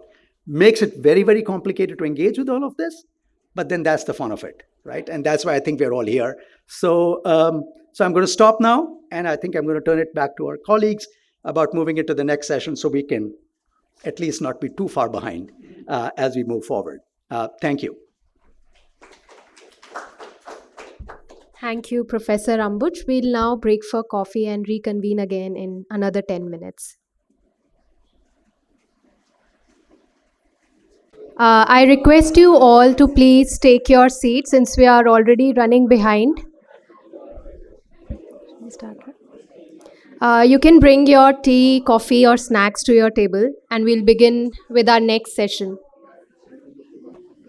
We'll now begin with our next session, which is the challenges of market design and regulation to achieve mitigation in a developing country context, power and carbon markets. The session will see two talks. Firstly, by Mr. Saurabh Diddi, Director, Bureau of Energy Efficiency, and secondly, by Mr. Ravindra Kadam, Advisor, Renewable Energy, Central Electricity Regulatory Authority, followed by a moderated discussion by Mr. Path Kumar from the Center for Science and Environment. Introducing firstly Mr. Diddi, who serves as the Director at the Bureau of Energy Efficiency within the Ministry of Power. He has been at the forefront for the formulation of National Mission on Enhanced Energy Efficiency document that played a significant role in shaping country's energy policy. Currently, he is involved in developing the Indian carbon market and overseeing various other programs such as energy efficiency in the building and transport sector, and with the most notable one being standards and labeling program, which led to substantial reduction in CO2 emissions. We welcome you, sir, to present your talk. Thank you. Very good morning to all of you. So I have 10 minutes, and to cover Indian carbon market in 10 minutes seems to be impossible, but I'll try my best to manage that. And so that's why I'm not going in what is the need and why we are doing this. So, and the instruments which that already we have in the world, around not even 75, I'll say 110 instruments are actually working as of now in the world on the carbon pricing instruments, and 75 out of them are the mandatory things. And India, we are bringing two mandatory things, one mandatory and one voluntary is under the carbon market. So if we look at these instruments, mostly they are kind of three type of instruments. One is penalty only, where only taxes are there. For example, carbon cess, we are actually paying around 400 rupees per ton of coal we are paying. So that is kind of a only penalty instrument, which could have been used for CBAM purposes, but unfortunately now it is going to GST. So that's a issue. Then we have rewards and penalty. For example, perform, achieve, and trade, which we used to have, or which we have actually as of now as well, for the energy savings or the energy efficiency, is kind of a reward and penalty, where you will get some targets. If you will achieve more than your targets, you will get reward, and if you are not achieving your targets, you are going to give or pay penalty. And the only rewards kind of a mechanism, erstwhile CDM, we can say that, where you can develop your projects and you can get some revenue, additional stream of revenue from such projects. In India, we had perform, achieve, and trade. Almost, I'll say 35 million tons of CO2 actually we reduced emissions by perform, achieve, and trade. And in terms of energy, we can say that every year we are saving energy equivalent to Sri Lanka, what Sri Lanka consumes, and with only 1,300 units, we actually saved this. Then renewable energy certificates is another program where we around 97 million tons of CO2 emission reduction we actually achieved. But if we look at all these programs and even CDM, prices are hovering around $7 to $10. And CDM, when it was at peak, it was somewhere around $10 to $12. PAT also $7, $8. It is there somewhere. Then in case of REC, it is somewhere around $2 to $3. But how we can actually improve these prices is a question, because if we want to if we will increase these prices, then only more motivation will come for the implementation of emission reduction technologies. But it's a double-edged sword that if these prices will go up, then again prices of those commodities, for example, if we are having a stringent target for steel sector, then steel prices may also go up. So we have to take a balanced approach that whether these prices, where it should actually land up. So that is the thing which we are contemplating as of now. If we look at overall market, in December 2022, we had amendment in the Energy Conservation Act. And this carbon market framework is actually developed under two acts. One is Energy Conservation Act, which was amended in 2022, where we got powers to incorporate carbon credit trading policy. So it is called as CCTS, Carbon Credit Trading Scheme. Under Section 14W, we got these powers. And then under Environment Protection Act, where emission targets will be notified. So in 2023 June, we had first notification in which we gave overall structure of the compliance market. And in December 2023, we gave overall structure of the voluntary market. And since then, this gives us the skeleton of the framework, that how over these schemes will look like. But since then, we are now incorporating all the other aspects of the scheme. For example, we have to calculate targets in terms of compliance mechanism, or we have to develop methodologies in terms of voluntary mechanism. Those things we worked on. As of now, we have already identified 9 sectors which will go into the compliance mechanism, and 10 sectors we will see in subsequent slides which will be covered under the offset mechanism. And so far, we have already published MRV procedures, how compliance will happen, and also how these third-party verifiers will be selected. All those procedures we have already published. It is in the public domain. You can see, go to BE's website and you can download. And what we are expecting, that first trade will actually happen in somewhere October 2026 from the compliance aspect. For the voluntary, it depends on how quickly you implement your project. Okay, 5 minutes is already over, even before starting. So how these projects, how quickly these projects will be actually implemented. So I'll skip all those regulatory aspects, but overall, if you look at, there is a National Steering Committee which is chaired by Secretary Environment and Secretary Ministry of Power, and under which Bureau of Energy Efficiency is the administrator of the scheme. And you can see 2 registered entities. One is the non-obligated entity, and second is the obligated entity. So as I said, compliance mechanism, compliance is for the obligated entity, and the offset mechanism is for the non-obligated entities. So this is the overall governance. Now, if we look at the differences of how these things will actually work, that compliance, and I will directly go to compliance first. I'll come back here. So if we look at compliance, we have these sectors like iron and steel, cement, pulp and paper, and these sectors will get targets in terms of tons of CO2 equivalent per ton of product. And these are we are calling it as GHG emission intensity. And these people will get targets in the range of somewhere around 15% to 25%, depending on the potential available. And how we calculated, actually, we took every sector. For example, when we are talking about steel, we calculated a baseline emissions of the steel sector. For example, as of now, somewhere it is around 2.5 to 2.6 tons of CO2 per ton of crude steel is the baseline for the 23-24. And then we identified what are the potential technologies. For example, up to TRL7, all those technologies can be implemented, and we took that, and then we calculated marginal abatement cost, that what will be the impact of these technologies in terms of rupee per ton of CO2. And what we observed and how we calculated that this 15% or 20% should not have any impact on the price of the steel or price of the cement. For example, in case of steel, impact of this is 4 paisa per ton of per kilogram of steel.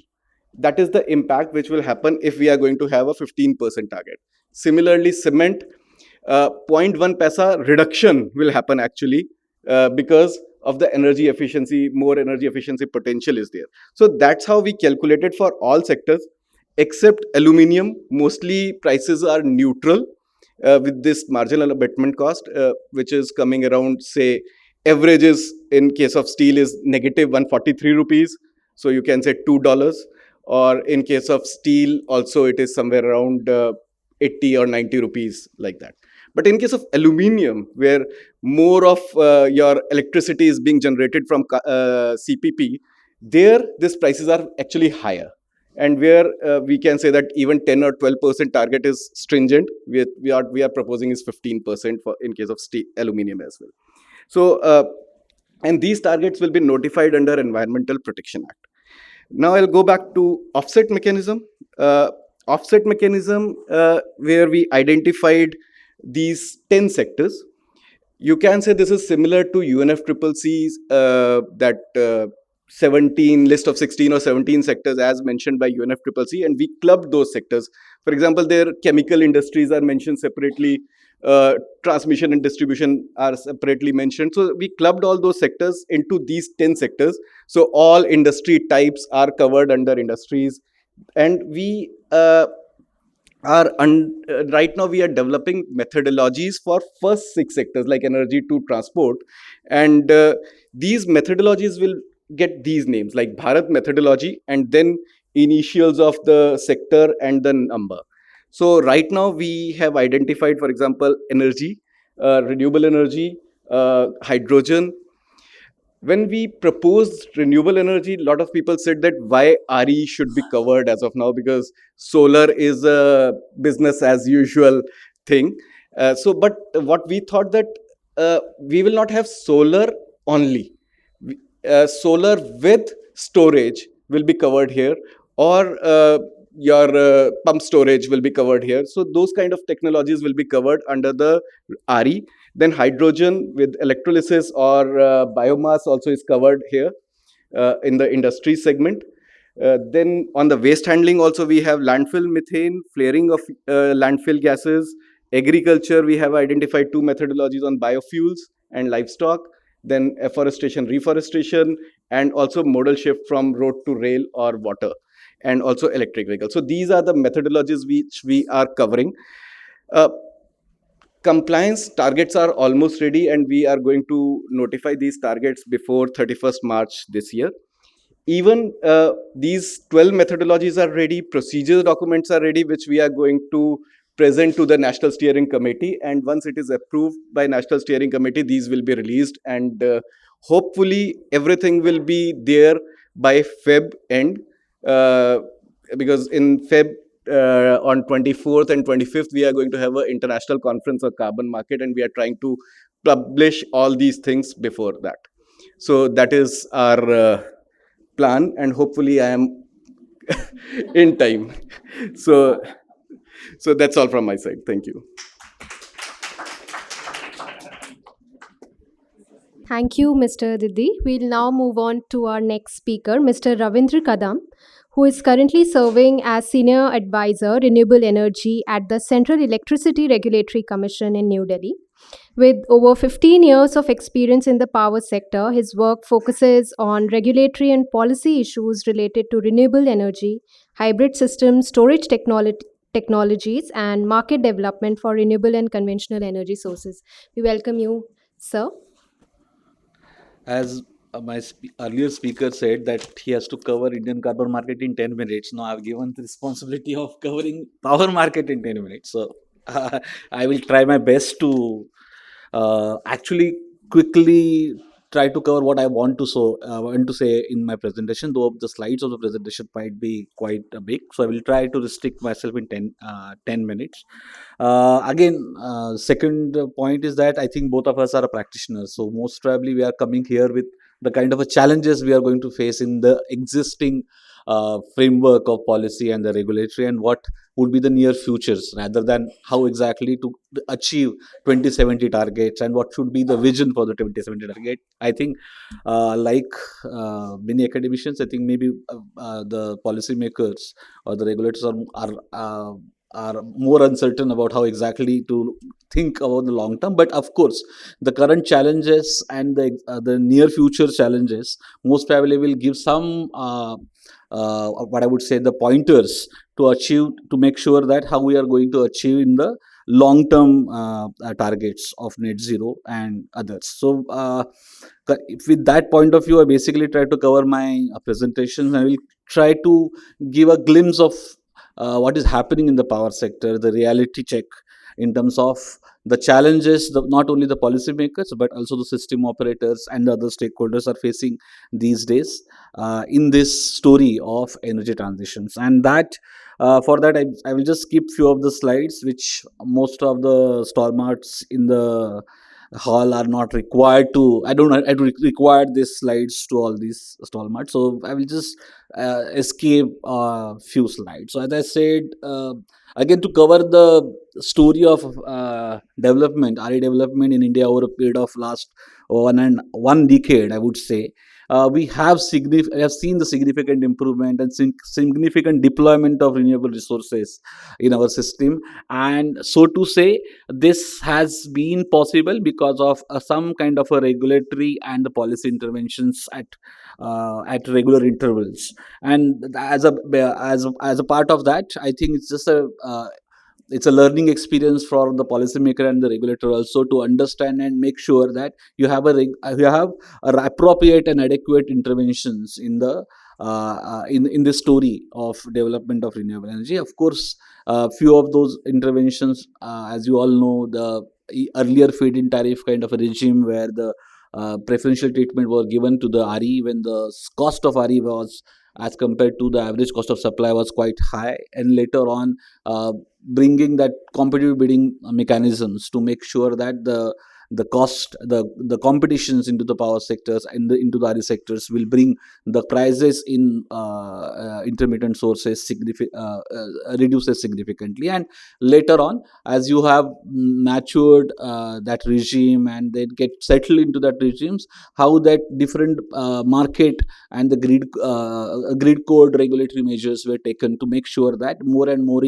RE can be absorbed smoothly and effectively into the sector. And even because of the effort at that policy and the regulators, you can see we have seen more than almost 200 more than 150 gigawatt of renewables into the system, and in that, of course, wind and solars constitutes a significant portions. And this particular slide is basically to talk about these two intermittent sources which are, as I was saying, have a very significant role, at the same time have very peculiar characteristics of intermittency and the kind of a variation. So now, with this more and more wind and solar into the system operator and the system has to make sure that your grid is operating smoothly without too much of a trouble and too much of an uncertainty, because till now our system operator and the policymaker are more or less okay and are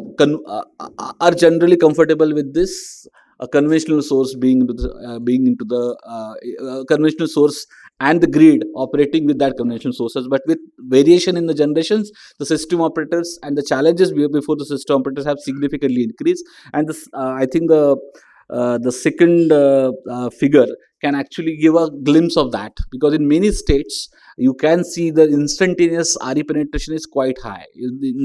Like the state like Karnataka, you have sometimes a day almost 65% of RE generation happening. The whole energy demand is being met by the renewable energy only. So all those kind of instances are certainly creating some kind of a challenges. And going ahead, even in this energy transitions, we all know we have certain plans till 2032, as CA has come out with their generation plan. In that also, even though we have significant RE integrations and significant RE installations, we also have to also manage with the coal capacity into the systems, and how exactly that coal, the existing fleet of coal and the conventional source will be managed with this renewable is going to be a key challenges, because we don't have other flexible resources like gas and hydro, so to say, available to manage this intermittency. So how this existing generation fleet is managed into the system is going to be the next challenge, and then the next challenge, and that kind of a glimpses are already been seen into the system, as this particular graph shows in 2020 in 2023, which is the right side figure, where you have a all India peak, you have significant amount of conventionals, but in 2024 that has completely changed. So now you no longer can depend on your historical profile of your demand. It has to be, it is going to change, and you have to take that into considerations, as many scholars are saying, when you are actually planning resource certificacy plan in the future. And that is going to be the critical. As you go more and more, of course, I think there is no need for this curve. We have increasing duck curves. We have seen increasing duck curves where in the solar hours you have actually significant amount of surplus amount of solar available into the systems than the demand into the system. But in the evening, when the solar is not there, you don't have enough flexible resources to manage that shoulder demand to come from the day peak day solar hours into making the evening peak into the systems, and that has created a kind of a new phenomena for the system operator to manage. In recently, there has been reports. I think the system operator has also come out with the reports of challenges of managing these RA integrations, where in many weekend and many almost in every weekend now, yeah, almost all the interstate thermal generations are running at their technical minimum. So to say that even the pithead generation, which are supposed to be the economic and cheap, are being asked to run at the technical minimum, so that you can bring more and more renewable into the systems. So the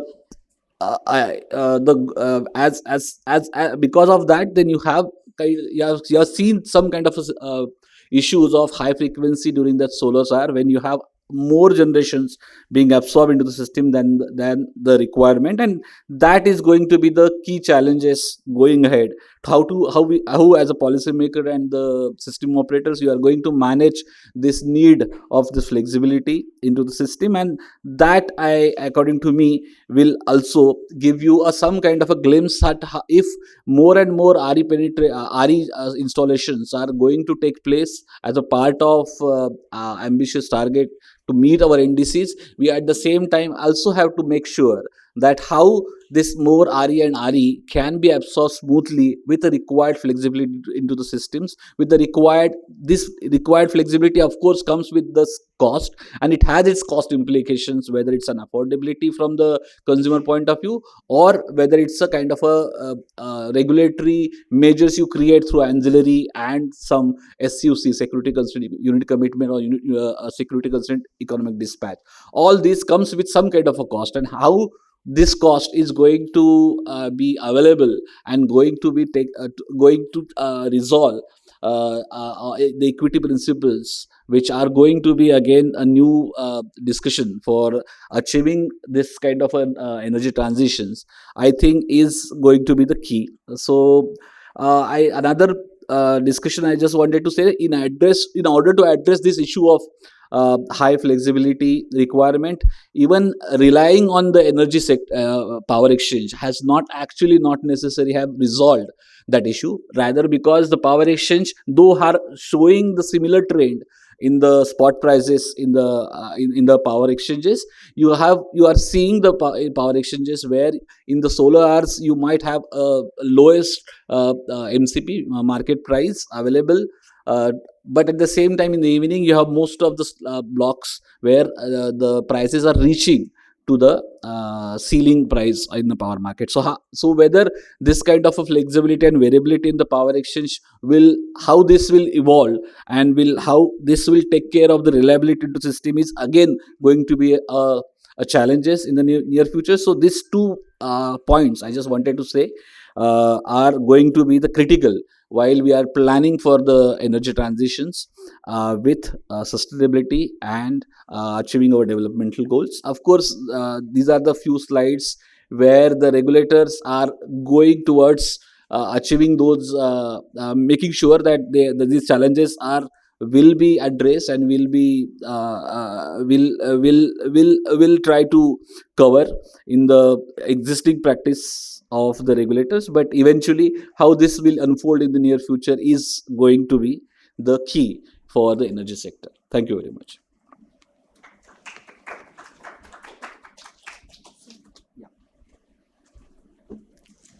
Thank you, Mr. Kadam. I would now invite Mr. Path Kumar, who will be the discussant for the session. Mr. Path Kumar works as a program manager at the Center for Science and Environment, which is a public interest research organization. And he leads the work on industrial decarbonization, and he has also authored many of CSE's report on decarbonizing the Indian steel industry, cement industry, and also a report on the Indian carbon market. Over to you, Mr. Path. Thank you. So I think today we are going to discuss one of the coming regimes, which is kind of the first and of its kind. when there are targets being given for CO2 reduction in the country, right? And I want to start by saying that it is a tightrope walk, specifically for developing economies, because they have the challenge of meeting their developmental goals and as well as mitigating emissions. And both need to be affordable, right? Nothing can go out of hand, and definitely it's a challenging task. And with this, I think I want to pose my first question to Mr. Didi, that you have been with the BE for a very long time, and you've seen the journey of the PAT scheme and now the transformation into the Indian carbon markets. How do you see development of a market mechanism being much, much more challenging for a developing economy than it has been for a developed economy? What are the specific challenges you saw in this journey that developing economies have to deal with? Actually, it is a tightrope. Reason is that when we discuss with industry, they always say that whatever targets we will tell them, this is not going to be implemented, this is not achievable, and all those things. And at the end of the day or end of the period, they achieve more than that. So for example, in PAT, we gave targets around 4.5% for 3 years, and they achieved around 6%. And then prices of e-cert actually fell like anything, and it was somewhere around 200 rupees or 300 rupees. It was used to be traded. Then we added a floor price of 2,000 rupees, so that the investments what they have made could be at least recovered. And same issue can come now as well.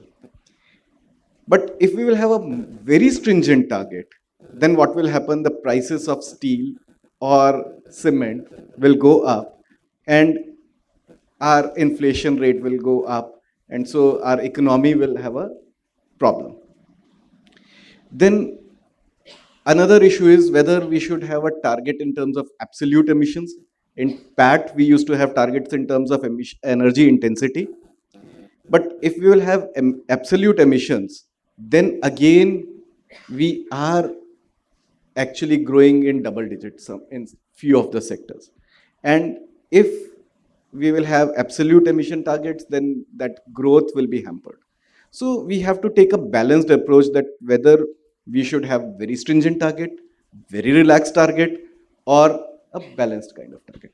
So that's why this marginal abatement cost came into picture. Instead of saying that 4% or based on the potential, okay, you can have 20 list of technologies are there, you can implement. Instead of that, we looked at every technology, what is the potential, how much actually that has been implemented, and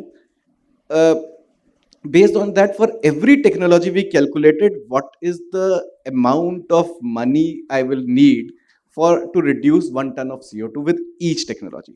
And then what we thought that wherever you are actually either you're getting money back as well in case of energy efficiency, those things you will do first. And there are technologies with negative abatement cost, there are technologies with positive abatement cost, and where it is neutralized, we took those targets as of now. Now, another challenge which came out is those industries who are actually efficient. They said that we have already implemented out of these 20 list, we have already implemented 10 or 12 or 15 technologies, and it is very difficult for us. So then this PAT program again came into picture where we gave targets, least target to most efficient and highest target to most inefficient, and similar thing we incorporated here. So in a way, we had a balanced approach, but this will not work once we achieve our peak, maybe 2040 around. So then we have to move to the absolute target regime as well. So we are actually reassessing our methodologies every year now onwards. So that's how we thought. A follow-up question to that, as you know that a lot of markets across the world have faced the issue of low pricing, right?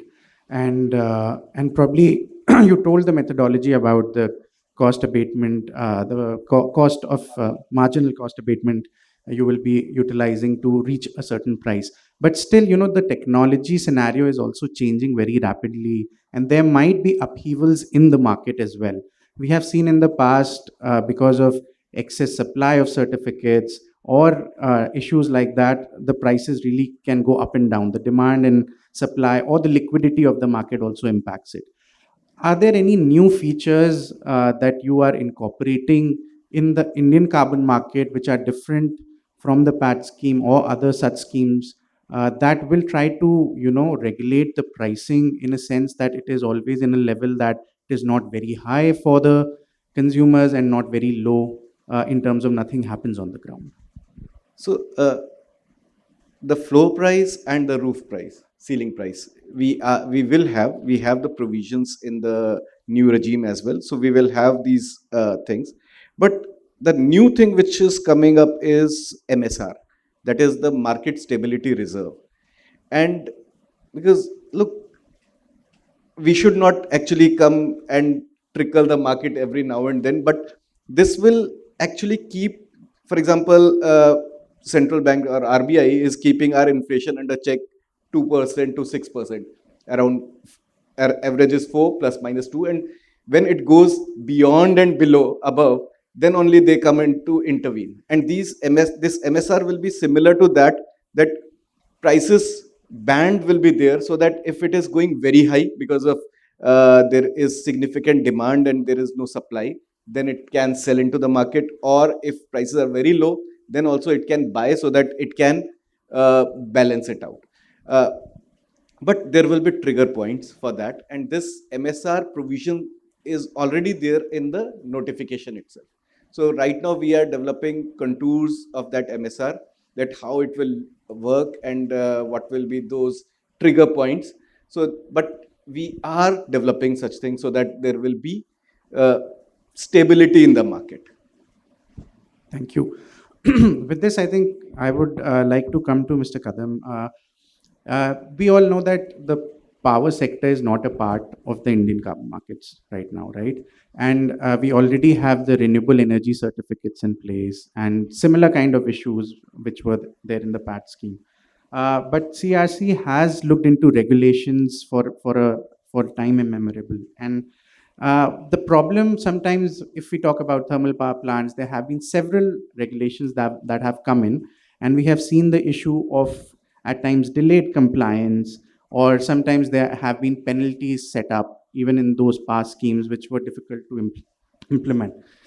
So they have their one of a kind issues. Are there any innovative other mechanisms to ensure compliance in your view, or what could be done to ensure compliance? Because if anything goes wrong and compliance doesn't happen, it becomes a very difficult scenario to navigate through, right? That is one of the biggest challenge any market deals with. So and CRC is responsible for regulating the trade market and seeing all kind of compliances. So what would be your point of view on that? Any innovative mechanisms that could drive compliance? Thank you very much. It's actually a difficult question to really make sure that how the compliance can be driven and can be designed in such a way that it will push the stakeholders. But I would like to give some insight, or I would like to share my story with about the compliance. Like if you remember this renewable purchase obligations initially, the way how it was when it was introduced, I think at that time there was quite a bit of hindrance from the obligated entity, especially the distribution licensee, to go and procure the renewables, and for the sake of it, for the sake of an obligations rather than, and there were a lot of shortcoming in terms of this thing, and of course regulators have dealt with those shortcomings either by carry forwarding those targets to the next years or making sure. But at the end of it, I think the overall principles of the targets, RPO targets, are there in terms of increasing telescopically increasing the percentage of the renewable purchase obligations. And more or less, if you see over a period of times, of course, it took some time for the obligated entities to come to terms with that targets, but eventually once it happens, it takes some time of its own, but it eventually all the stakeholders, I believe, un- uh, uh, try what should I say, accept the reality and then go ahead, and which has seen in the next in the near future or the recently, you see the kind of a RPO compliance by many states are in some sense are quite big, and nowadays since the reality has shifted, so how to drive that reality and make sure that this is going to be a check, a reality check for the obligated is the key while designing this. And I don't know how exactly the new design can be thought of, because I believe there is another side story also, the being an obligated entity and the kind of a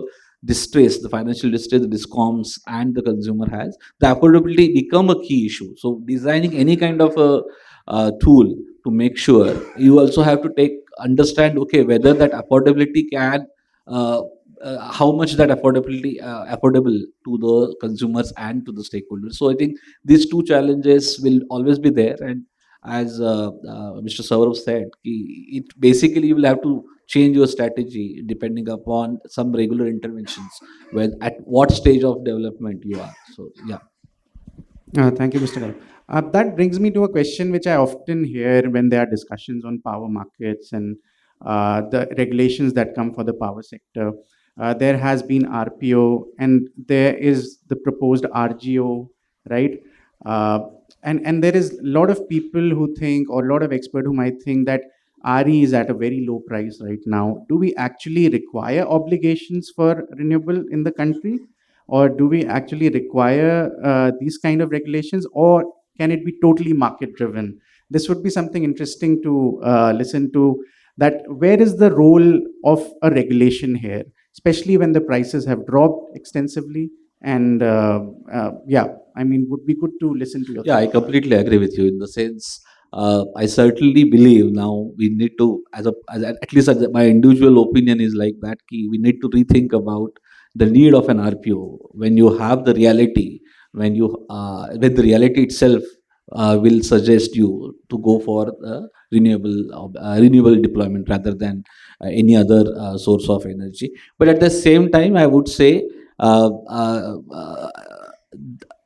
Again, in this kind of a transition, like resource adequacy framework, which again is being enrolled in the states, hopefully if we go with that kind of a framework of simulation modeling, I think what the reality is also that though we talk about the simulation modeling, it has not been engraved into the practitioners, and we have to basically push for that to make sure that of course there is an uncertainty in the futures, but how to live with that probability, and this simulation and the models actually help you out to think that and then take that into considerations rather than a kind of an external factors of externally deciding the purchase obligations.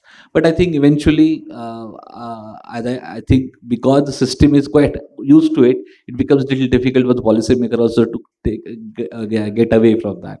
So, but I think it will soon happen, is what I at least can expect. So I think I'll pose one last question to Mr. Didi, and then we can open the house for the audience. Mr. Didi, another question a lot of people keep asking about the carbon markets is the impact on smaller industries. Very rightly, I know that not even in the PAT or not in the carbon market, industries only above a certain scale are included. But there is a whole value chain. And sometimes these larger industries are dependent on the smaller industries for any raw material or some supply chain. And I'm sure some pricing will impact the smaller scale industries as well. Uh, do you see the carbon market in the future addressing this issue through some sort of finance generation or not? I agree that it would be a difficult question right now. But how can this issue be looked at, or is there anything we can look at in the future in the carbon market scenario to help the smaller industries? Very interesting question. Look, as of now, we are only covering, as you have seen, 9 sectors, which are large enough sectors where you will not see any small scale industry. But when we are looking at green economy, and for example, when we had a definition of green steel, so we cannot say that small sector steel industry is not covered. From that point of view, these industries will be covered, but not on a mandatory scale, but on a voluntary efforts. So tomorrow, if say everybody want to purchase a green steel only, then automatically they have to do it. Second is from the CBAM perspective, we'll see that anything which is going to Europe as of now, but say we are sending it to Malaysia or Indonesia and it is going again to Europe, will also be covered under CBAM. So from that perspective also, these things will be there in picture. So I'm not saying that in future, but now also these small scale industries will be covered, maybe for steel now, but for other sectors after that. From the Indian carbon market perspective, I'll say that this offset mechanism will actually help them in reducing, if they can implement such projects in the industry, then there also they can get some kind of a benefit so that their cost of production can reduce. As of now, we are not looking, as of now. Maybe in future we can, but as of now, we are not seeing them in the mandatory domain because it will actually impact our economy. So that's why we are not saying in the mandatory domain, but yes, eventually they will be roped in, maybe from the voluntary efforts or from the market forces. Thank you so much. I think I have exceeded my time limits. So questions will come later on. I would like to thank Mr. Didi, Mr. Kadam for this discussion, and I hope you guys enjoyed the whole question round.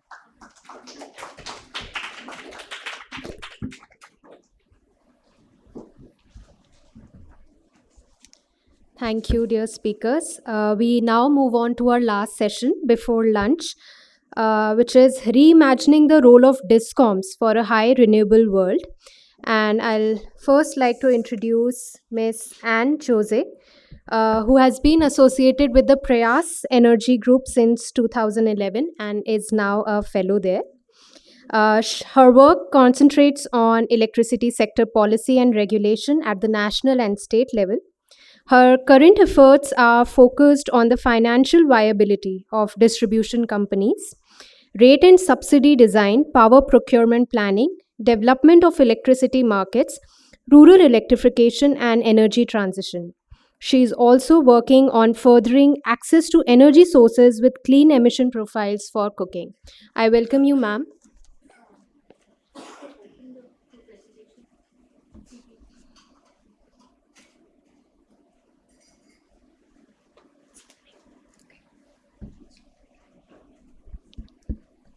Hi.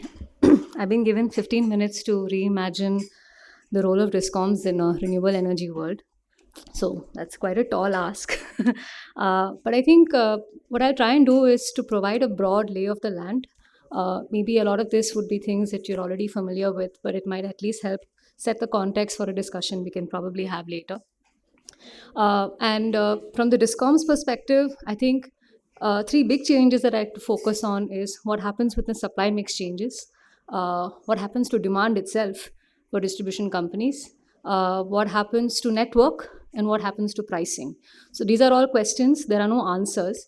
I'd just like to provide the broad lay of the land, and we can have that discussion. So again, when we say renewable energy world, I mean, I'm talking about 6-7 years from now, not 2070, because I think in my mind that's like science fiction. So much can change in that period. So it's just, by 2030 or 2035, what is the world that we're looking at? And what has really changed because of RE? I think one is generation technologies are modular and scalable, and that's very powerful. For those who have been looking at a sector, let's say 10-15 years ago, where we were talking about large investments, very heavy, high gestation periods. Now we're talking about projects that can come up in 2 years, which also means that the barriers to entry to this particular generation investments is very low, which means many consumers can also potentially invest in procuring their own supply from renewable energy. And the other important aspect is that, the thumb rule based planning that we're very used to in the power sector, like you say demand grows at 7% or 6%, and therefore supply has to follow suit, cannot really be the norm anymore. Load factor based planning is not going to work. We need a lot more sophisticated modeling techniques and modeling solutions in order to understand how things are going to change. And again, the question is, are we really prepared for 43%, 50% of RE by 2030? And a lot of modeling studies do show that it is techno-economically feasible to think about it. Maybe some modeling studies also show that they are the least cost option to actually go for RE. But the point is that the RE has to be accompanied with significant amount of storage. And that is something that we really need to think about in terms of planning. We are talking about 336 gigawatt hour, 120 to 336 gigawatt hour as per the different modeling studies in terms of storage technologies that are really required at an all India level. And even from an RE perspective, the kind of, the scale of the RE that we require by 2030 is quite significant. It means that from our present RE generation levels, we need to go up to 3 times that, right? 3x increase by 2030. Storage, of course, we've just started the journey, so it's a very significant jump that we need to see in the next 5 years. And that would definitely mean a very different way of thinking about the way we're going about things. We're talking about 50 gigawatts per year. That's what would be required if we have to add 300 gigawatts. And right now we're doing about 20 gigawatts per year. So, the question about whether RPOs are needed or not was there in the previous session. What we've seen is that discoms have consistently failed to meet their own state RPO targets in the past 10 years. So even though there is this sort of case, an economic case for renewables to be added, obviously there are certain concerns because of which discoms are not procuring renewable energy at the pace at which they are supposed to. And we're seeing this across states.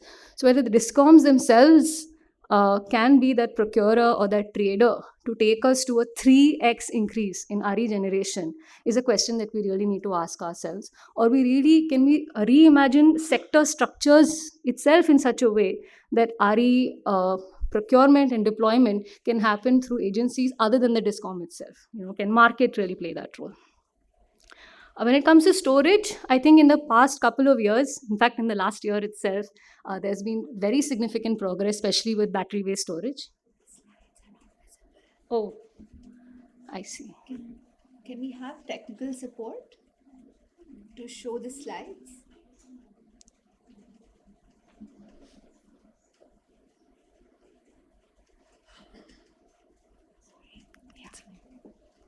Yeah, I think what I was saying will make a lot more sense with the slides. So we looked at 8 different studies which clearly showed that RE deployment is techno-economically feasible. The storage range is about 120 to 336 gigawatt hour per day requirement, which is needed at an all India level. RPO compliance has not been, quite significant in many states. In fact, there's been a consistent failure to comply with even the state's own RPO targets. And as I was saying, in storage, there is a significant reduction in cost. And this is on a per unit basis that we've calculated this. So it goes down all the way from 10 rupees to less than 3 rupees 61 paise. And with the latest bids with viability gap funding, it is even less than 3 rupees and 2.5 rupees in the recent bids that have happened. And we're also seeing a lot more innovation in terms of the contracts that are coming out. So we're not talking about plain vanilla RE anymore. We're talking about lots of innovation, which means that in many states, up to 90% of the demand at any point can also be met through RTC or FDRE contracts. Pump storage also, we are seeing a lot of early developments, early interest. Even if you look at the environmental clearance pipeline, about 11.69 gigawatts have received clearance. They are concentrated in just 4 or 5 states. So there's a lot of, and about 147 gigawatts of projects are in the EC pipeline. They may not come up, but that's quite significant. From a demand perspective, I just wanted to cover 2 aspects. One was with respect to agricultural supply, and the other was with respect to commercial and industrial demand. So together they'll form about 70% of India's demand, right? So agri, we are talking about 25% of national demand, 85% of government subsidies. So that's a very big chunk for distribution companies. Some speaker was talking already about peak shifting to daytime. A lot of this peak shifting to daytime is also because of agricultural supply shifting to daytime, because a lot of distribution companies actually see the value in reducing the cost of supply by shifting agriculture to daytime. And I think another very interesting program is the solarization of agricultural feeders. This has happened through the PM Kusum program as well.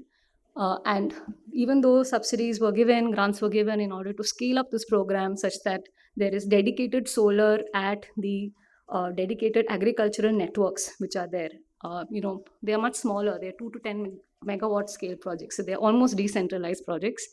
There were a lot of implementation issues, which is why it didn't pick up for a very long time. But in 2024, we saw a huge spurt. In Maharashtra alone, about 14 gigawatts of capacity was contracted just last year.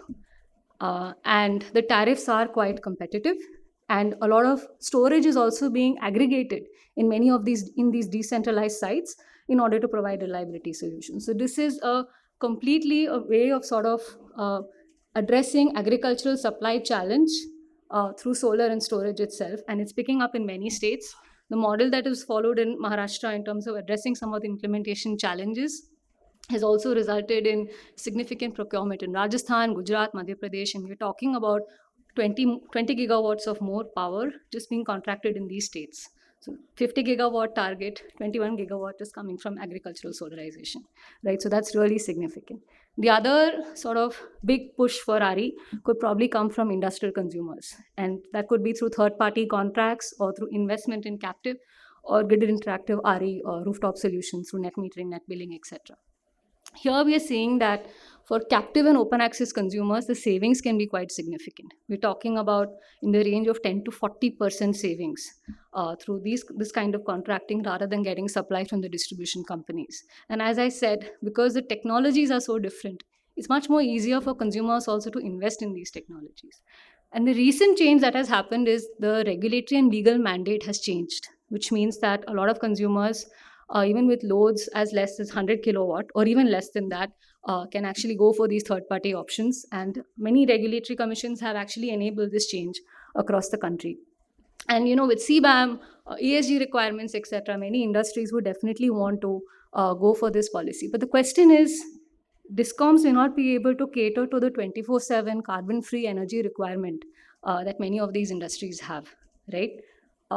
Because they're not even meeting their own RPO targets.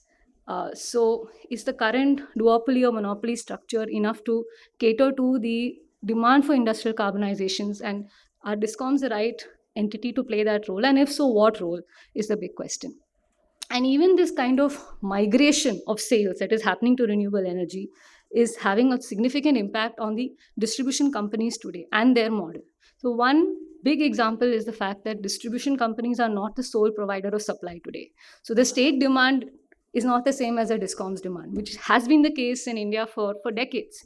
So how do we really think about resource adequacy about planning, about procurement, when that demand itself is uncertain, whether a consumer is going to procure from the discom or from another third party entity is not clear. How does a discom have a 3 to 5 year visibility for that is a big question. The second is significant network investment is needed. We're talking about investments of about $200 billion by 2030 as per CEA's investment figures itself. So the discom itself can definitely be much more of a wire service provider. So if you look at the T&D network investments, they're quite significant, and with renewable energy being much more decentralized, that's the kind of investments that are definitely needed. And I think a very important aspect in the Indian context is that the way we look at cross subsidies have to really change for distribution companies. Typically, we all know this about the Indian power sector. It's the industrial and commercial consumers who sort of cross subsidize the agricultural and residential consumers. But what we're seeing is that because of this sort of push for third-party options, as well as regulatory mandates, the amount of cross-subsidy contribution of industrial consumers is coming down. Most of them are paying mostly at cost of supply. So then what happens to the cross-subsidy requirement of agricultural and residential consumers? Well, it's being met by government subsidies. So the extent of cross-subsidy has been coming down quite significantly across states. If you see the blue shading, except in 2 states, subsidies are much, much higher than cross-subsidies. And every year we are seeing that the extent of cross-subsidy is coming down, that revenue is coming down. And that's partly because we want to price the industrial consumers mostly at market cost so that they can prevent sales migration. But the other aspect is also that the agricultural tariffs and domestic tariffs are getting more and more priced at cost of supply, with the difference being met by subsidy. So the subsidy component is really, really increasing in states. And this is a major change from the way we look at the distribution companies model, say, 5 years ago. The other aspect is, of course, as I said, the nature of cross-subsidy is changing. A lot of cross-subsidies are actually going to industries now. And the way I say it, I'm saying it like this, is because many services which are actually being provided by the distribution company are being provided at concessional rates. Take banking, for example. I mean, banking is something that third-party open access users or captive consumers get, but it's literally like a net metering kind of system, right? Because I can inject power during the day when it is cheaper, and I can draw it at night when probably the market prices are much more expensive. So we've seen these market price curves. If the drawal happens during the daytime when the price is around 3 rupees or so, and the power is demanded back when the prices are at market prices of 10 rupees per unit, there's a significant sort of disincentive or a structural disincentive or financial issue that the discoms are going to face. And the charges for this service which is being provided, which doesn't account for the value of power, is much more significant. Second is standby service. Standby services are not priced according to the standby kind of rates that are being incurred by the distribution companies. In fact, it is 5 times more. The cost is 5 times more than the actual rates in many of the states. And of course, there are waivers and concessions for renewable energy, even though now we are saying that renewable energy can stand on its own economic proposition. So I think cross-subsidy itself is changing in the sector where many services are being provided to C&I consumers which are going for renewable energy. And the other issue with discom pricing is whether they're going for real-time pricing or not. So I just wanted to share this example from Rajasthan. We looked at net demand for 2023 and what potentially could be the net demand in 2030 if the RE targets are met. So that's the red line. As you can see, during the daytime, there's a significant dip, but there is hardly any difference between what we typically call the evening peak and night. Night is when it's typically off-peak, when there's excess coal generation, etc. But demand is almost flat throughout the day in many seasons, which means that nighttime is also going to be very, very significant. We probably need to stop giving off-peak rebates at night and treat night as well or early morning periods as peak periods going forward. And this kind of change has not really, we've not seen it in many states. 7 states have now started providing daytime rebates because of solar. But how do you really focus on the fact that across the evening and the late night periods, prices are going to be high is quite significant. So I'll just end with this. I think one important aspect is that discoms really need to be better traders because there are going to be daily and seasonal shortages. With modeling, we see that they may not be need to add that much base load capacity if discoms can actually trade better and take advantage of trading. The second is, can discoms really innovate to provide the kind of services and the expectations that consumers have? If consumers have the expectation of 24/7 green power, can discoms really think about having RE and storage solutions specifically for those consumers? We are seeing early developments of this in Maharashtra and Gujarat, where they have come out with these proposals, but that's an interesting space to watch. I think the third is, can we really think about unbundling discom tariffs and prices? Why are we talking about fixed and energy charge when there's a large number of services that are encompassed in just those two charges? So can really discoms think about changing the nature of their services? Can discoms get more certainty in terms of demand? Today, many of these industrial consumers, they opportunistically switch between the market and the grid as and when required. So can there be some kind of certainty in terms of the obligation that the discom has for these consumers rather than just being a USO? And that can be based on some kind of contract with specific services that are provided. That will help the discom also plan for its power procurement. And the other aspect is, if discom is not the only entity providing many of the services, there should be a market also for those services, right? And are we at the stage to have enough liquidity in the market to provide those services? Can banking come from market? Can reliable standby come from market?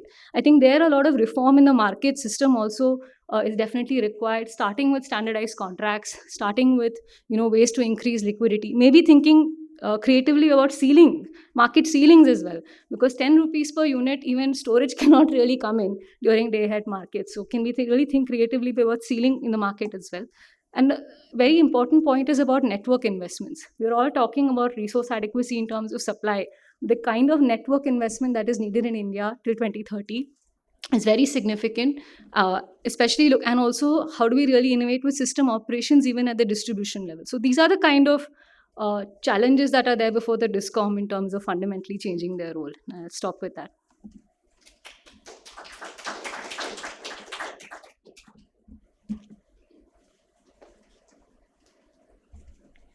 Thank you, Ms. Anne. And I know it's a difficult ask, but I request all our speakers to stick to the time limit so we have time for other speakers as well. I now invite Ms. Shalu Agarwal, who is currently Director Programs at CEW, an independent think tank. She's also a Yale Emerging Climate Leaders Fellow 2024 and a Chevening Fellow 2016. She has a decade-long experience working on energy transition issues ranging from energy access to distributed renewable energy and to the role of technology and market design in power sector reforms. I welcome you, ma'am.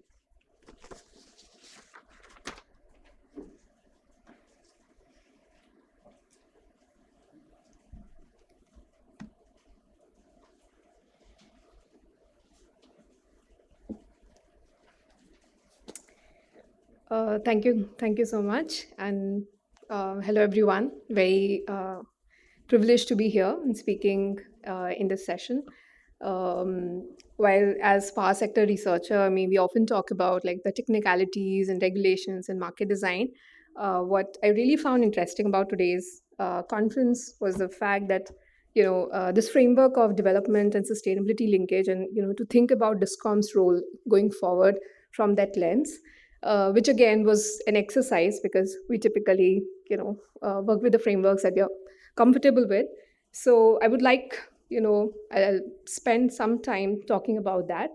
And of course, the starting point is the fact that power distribution companies, they are the key interface between energy system and the end consumers. And they play the most critical role in bringing energy to the people. And that is what makes development possible. And of course, past decade has seen India make a lot of strides in improving access to electricity.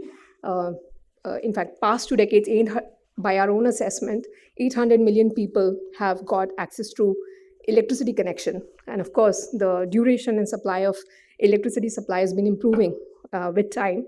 And all of this has unlocked many opportunities for people, businesses across the country. And much research is happening on that front.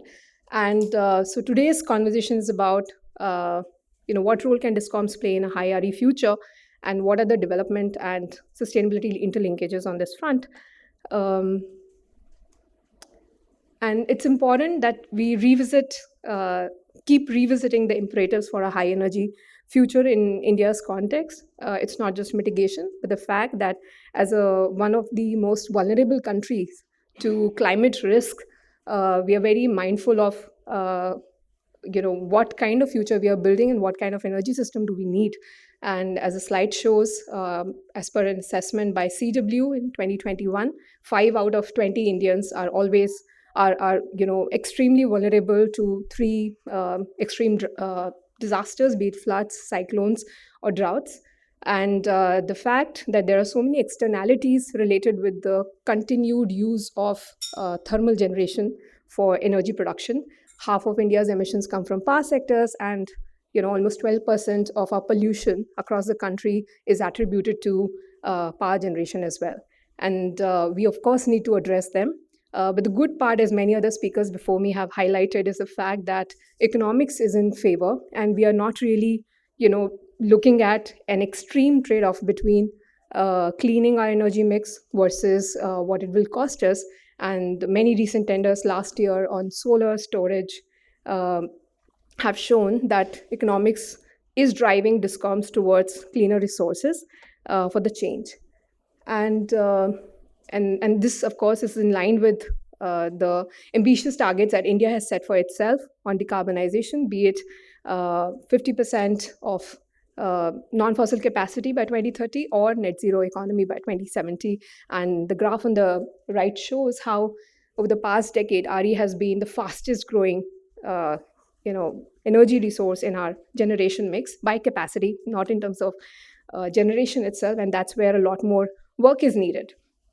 And this is where the role of discoms become very important, because this transition requires a very fine balancing act between the energy security needs, which we can also refer to as reliability of supply to the end consumers, and that of affordability.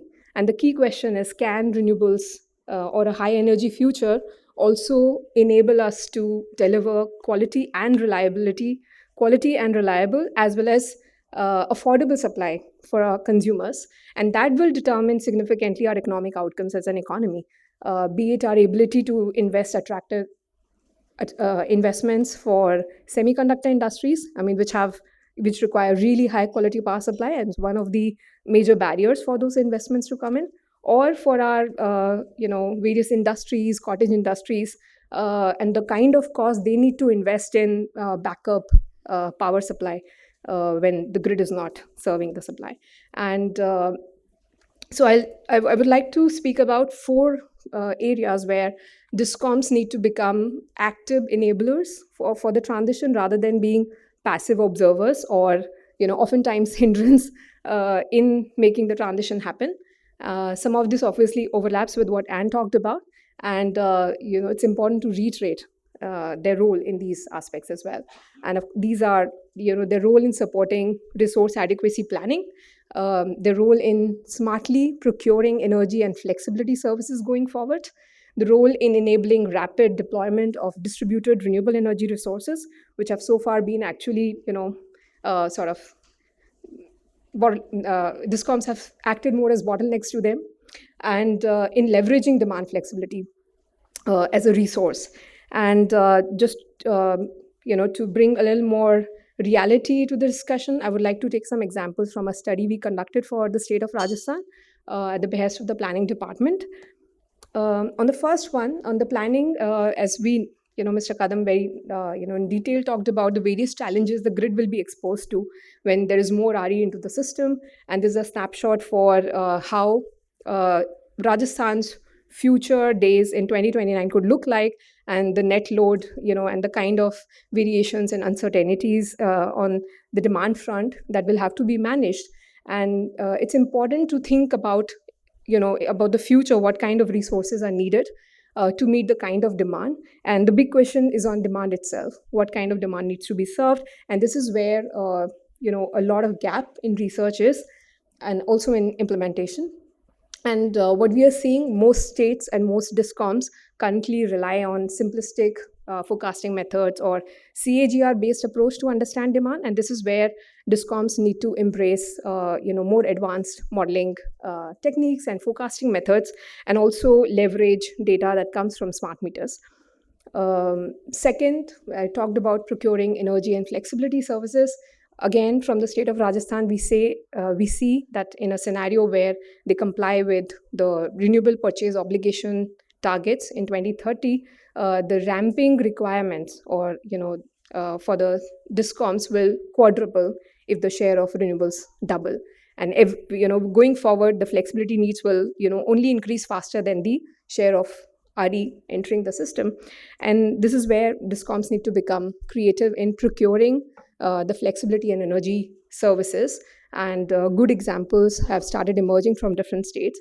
And the way discoms are able to do both of this will significantly determine the last mile delivery of cost and the quality of services that discoms can provide, which ultimately then impact your developmental outcomes.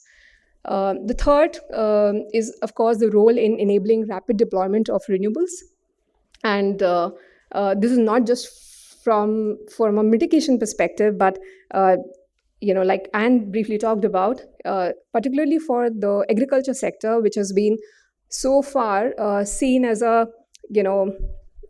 consumer segment that can be served at wish, because they are also not exposed to the full prices. The renewables provide an opportunity to actually serve them quality and daytime power supply, which is good for their own economic outcomes. At the same time, help integrate renewables in the grid in a more cost-effective manner.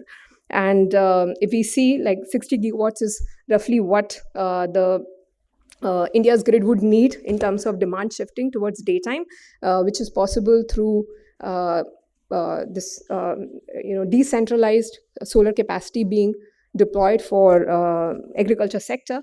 And this will help also on multiple outcome fronts. So it will help in terms of bringing savings to the discoms, because it will reduce the cost of procurement of energy.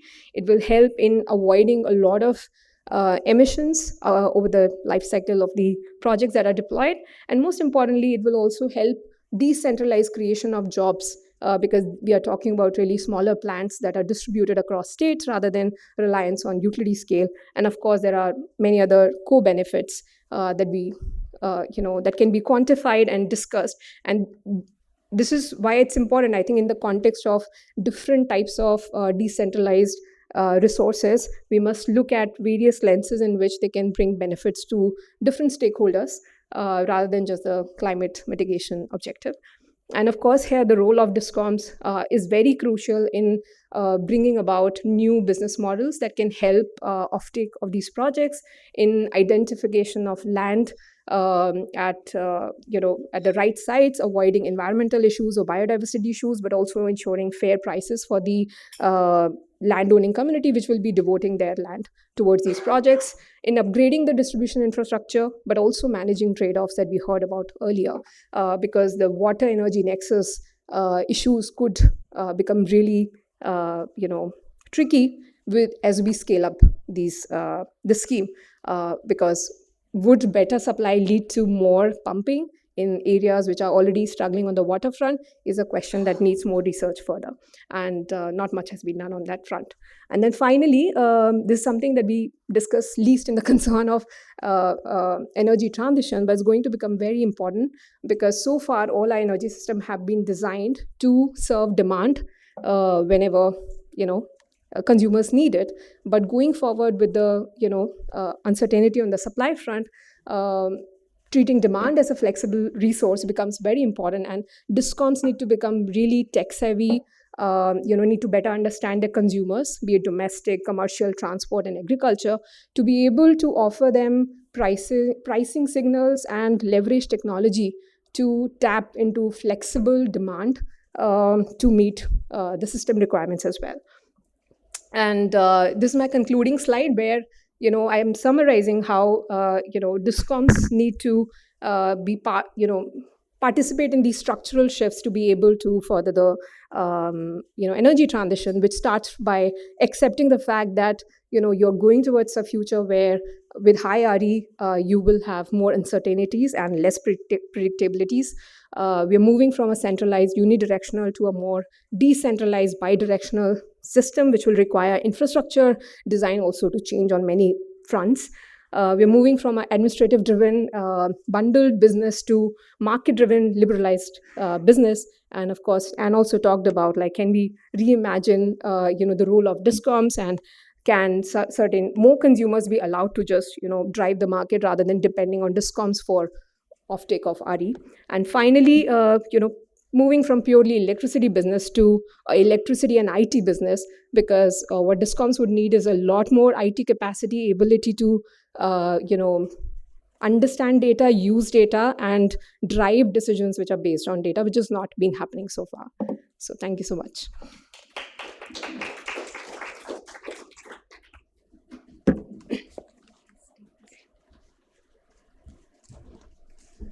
I would now like to invite Dr. Ashwini Swain, who would be the discussant for the session. Dr. Swain is a fellow at Sustainable Futures Collaborative. His research explores the political economy of electricity, subnational preparedness for energy transition and just transition from fossil fuel dependency. Dr. Swain has been actively engaging with civil society organizations and public agencies at national and subnational levels on these various energy transition issues. He is also an associate researcher at Center de Science Humains and teaches at Tata Institute of Social Sciences, Hyderabad. Welcome you, sir, and over to you. Thank you. Thanks, Kaveri and Ambuz, for having this session, actually. And I really like the title of the session. It shows hope in Discom. I mean, what the role, I mean, often we hear about how inefficient the Discoms are. And I am rather going to pose a question based on that. So you both spoke about what role Discom can play, but we always hear what are the inefficiencies at Discom level. So given that energy transition is promoting modular energy, can we actually bypass the Discom in the 21st century energy system? And your proposal and what Prayas has been working on, suggesting that we should promote load migration for people who can invest in RE or directly procure from the market. So that sort of talks about bypassing Discom in some areas. So is that a possibility at all to start with? I think I didn't articulate this in my presentation, but I think the real challenge is not the distribution companies per se, because the biggest problem is financial issues that they have. But I think the fact that distribution companies in India have cost plus regulation. I think that's the biggest challenge, because then there is really no incentive to be efficient. There is no incentive to plan better, because all costs are being recovered.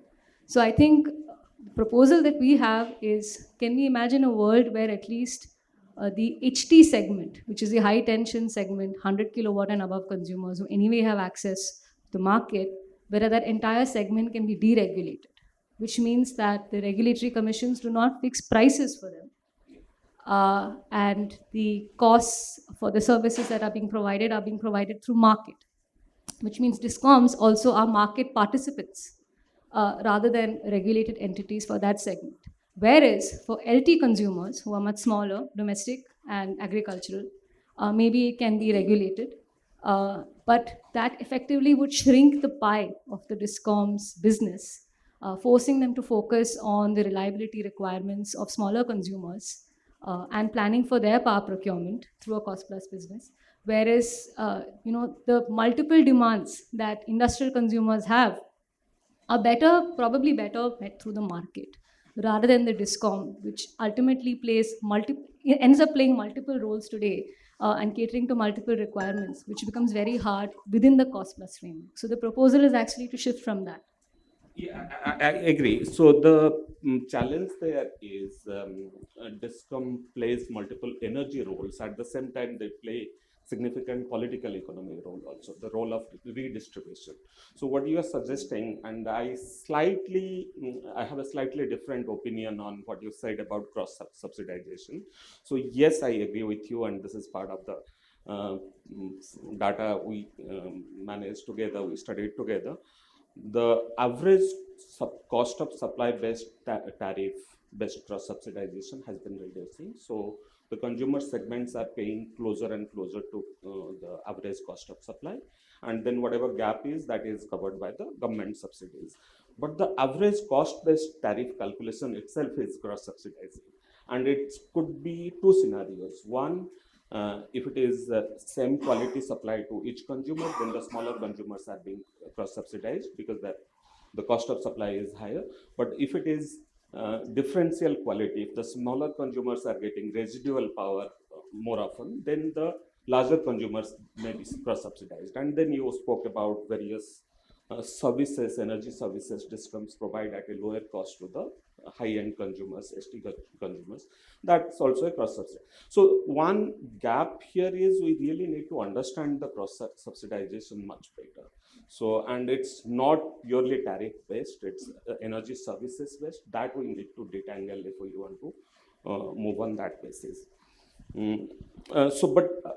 Whatever cross-subsidization is happening, I'm saying the proposal you are making in that case, that will further trickle down on the discoms, will reduce to the provider of last resort. They will, and it's not just has implications on the finance of discom, but it also has larger implications for climate adaptation. So if the discoms are further stressed to supply the low-end consumers, low-consuming consumers, then what Salu pointed about,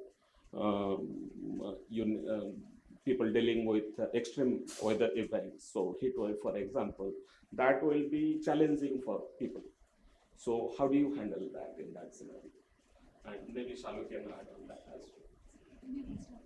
No, I would like to, respond to your first question that could we expect in the century, for consumers to bypass the discoms itself? And of course, some consumers, especially the industrial ones, would have the wherewithal to do so.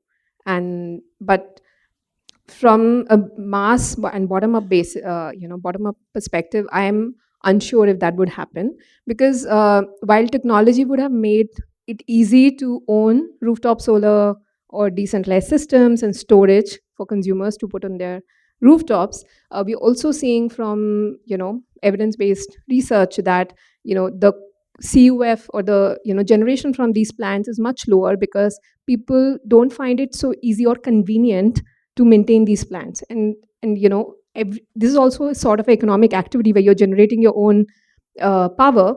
And if as a consumer I have too many priorities, then only focusing on this. So unless like cars, owning a rooftop becomes an aspirational asset and people are really comparing how much energy can I generate from the asset I have versus others, I'm not sure if all of us would want to spend a lot of our mind space and time in actually generating energy just because it's cheaper. And put this against the rising incomes where the cost of energy as a share of incomes would even go further. While decentralization would happen, as a consumer, I would still want to perhaps rely on discoms. And a lot will need to change for consumers to really become completely off-grid. I just wanted to add two things here. I think you pointed out the correct issue. The issue is not about cross-subsidy, it's about the cost of supply itself. And we really need to understand how cost of supply will evolve once, let's say, we move away from a cost-plus approach, where we're looking at market-based pricing, and we're looking at a very different distribution company handling only the LT network. I think we really need to understand that reality very differently. But I think going back to what the point that Shalu made, I don't think any consumer today would want to bypass the discom. Why would they? They're getting great services from the discom at hardly any cost, right? So even a net metering consumer is essentially getting power at the same rate that they're generating, even when the market price of the power, when they're drawing that power, is much higher. They're getting significant concessions. But the point is that if consumers are going to get rewards from the market, from competition, from solar, I think they also need to bear the risk of the market. Reliability services come at a price, and currently that price is provided at a very concessional rate by distribution companies, which is why we have losses, which is why we have financial challenges. And it's really not about ownership. It's not about private versus public. It's just the fact that this is the business model that the Discom is stuck with. And therefore, the point is that bypassing is important for the Discom today rather than for the consumer. So that, or the Discom should be allowed to price some of these services at the price they're at, which is not happening in a regulated regime. So I've been already sold 5-minute time period. So I have a lot of points to discuss, but I'll stick to 2 more points and I'll post them together. So one granular point which was discussed in previous 2 sessions, including you also pointed out to that, is RPO, why the discoms are not meeting RPO. My simple question is, in 2023, when the RPOs were revised for FY23, the revised RPO was close to 25%. And in that year, India's total RE generation was below 12%, 11% or 12%. So what do we expect the discoms to do if we're setting that kind of targets? So what do we expect the discoms to do? I mean, we are essentially setting targets to fail.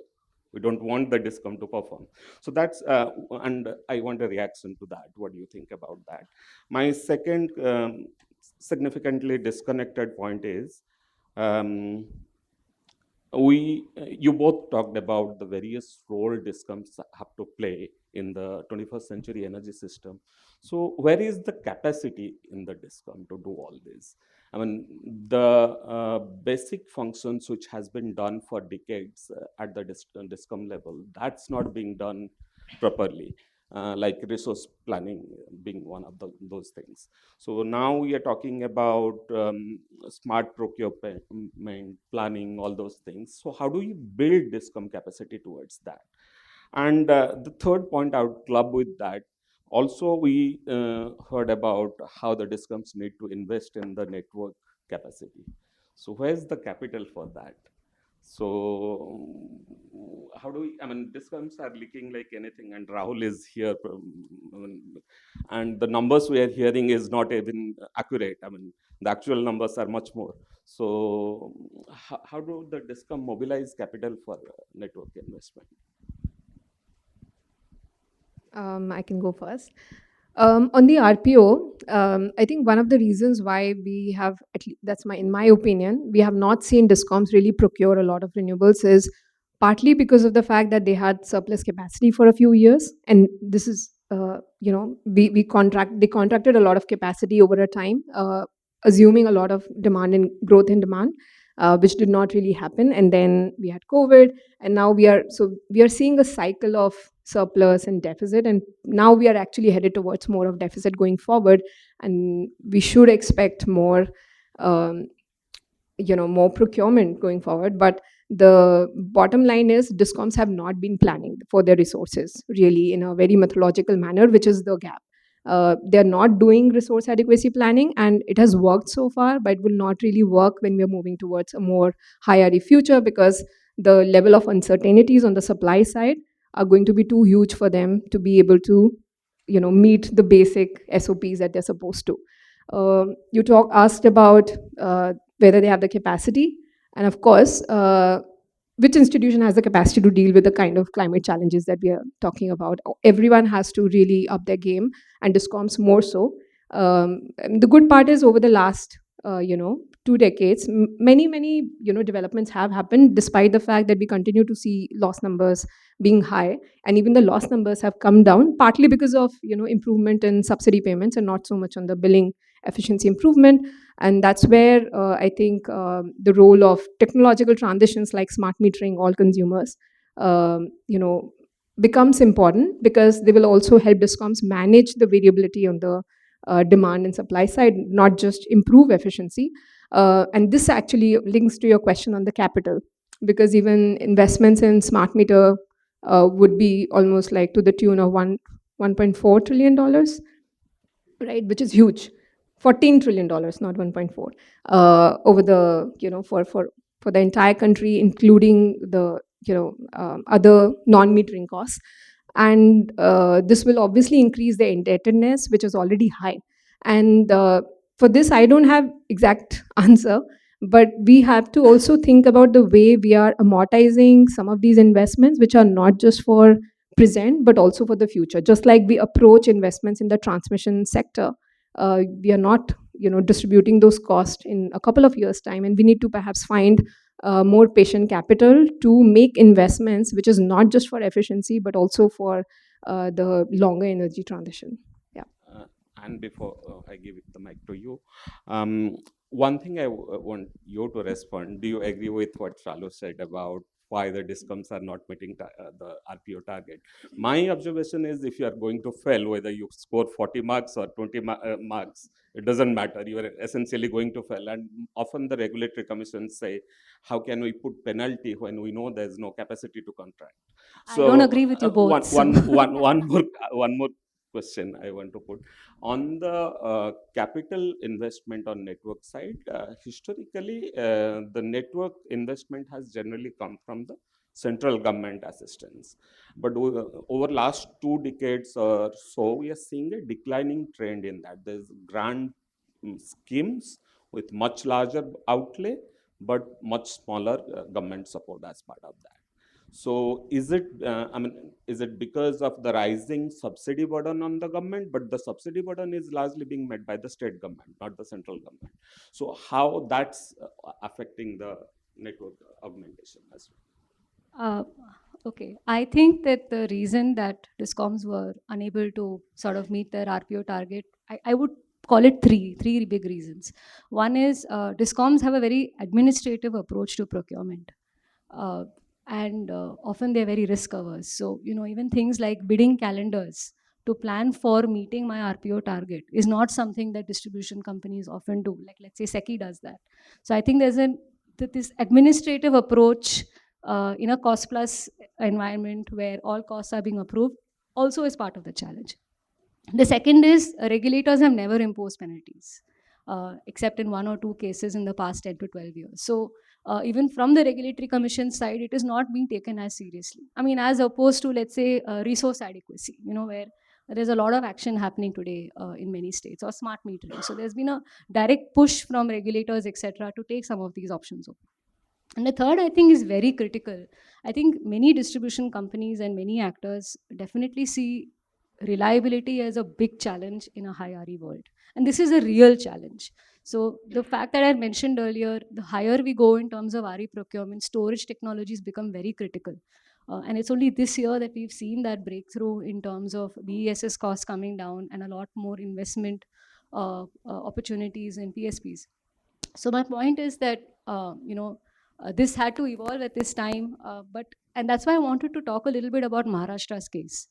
Because Maharashtra is one of those states which went very gung-ho in the capacity addition phase, added a lot of capacity, in the past 10 years.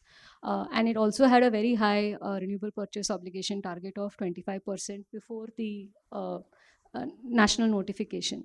Currently, Maharashtra's contracted RE capacity will meet 50% of its demand by 2030. And this contracting has happened just in the past 17 to 18 months. The agricultural solarization program, which I spoke about, 14 gigawatts of capacity in less than a year is huge. It's the largest decentralized aggregated project perhaps in the world. And the reason they were able to do that was because they addressed a lot of implementation challenges on the ground. And I think that's a lesson for most states. Why Maharashtra was able to do it is because they invested in feeder segregation very early on. And they saw that that was very critical and important.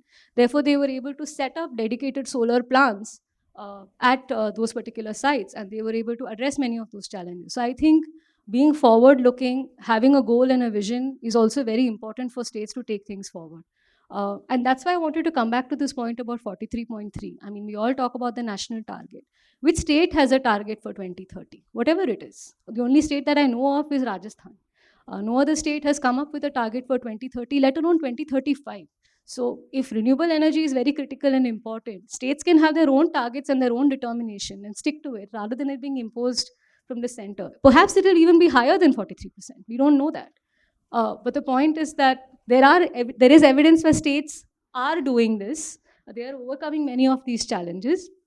And capital, I think patient capital is important, but I think private sector will have a big role to play, whether it's in transmission investment or distribution investment in the future. If you're thinking about competitive bidding in transmission, maybe with HT deregulation, we can also think about competitive bidding for some segments of distribution as well. So we can. On private sector, private sector will only invest if there is a return, and that's another debate. So we'll end with this, I'm sure.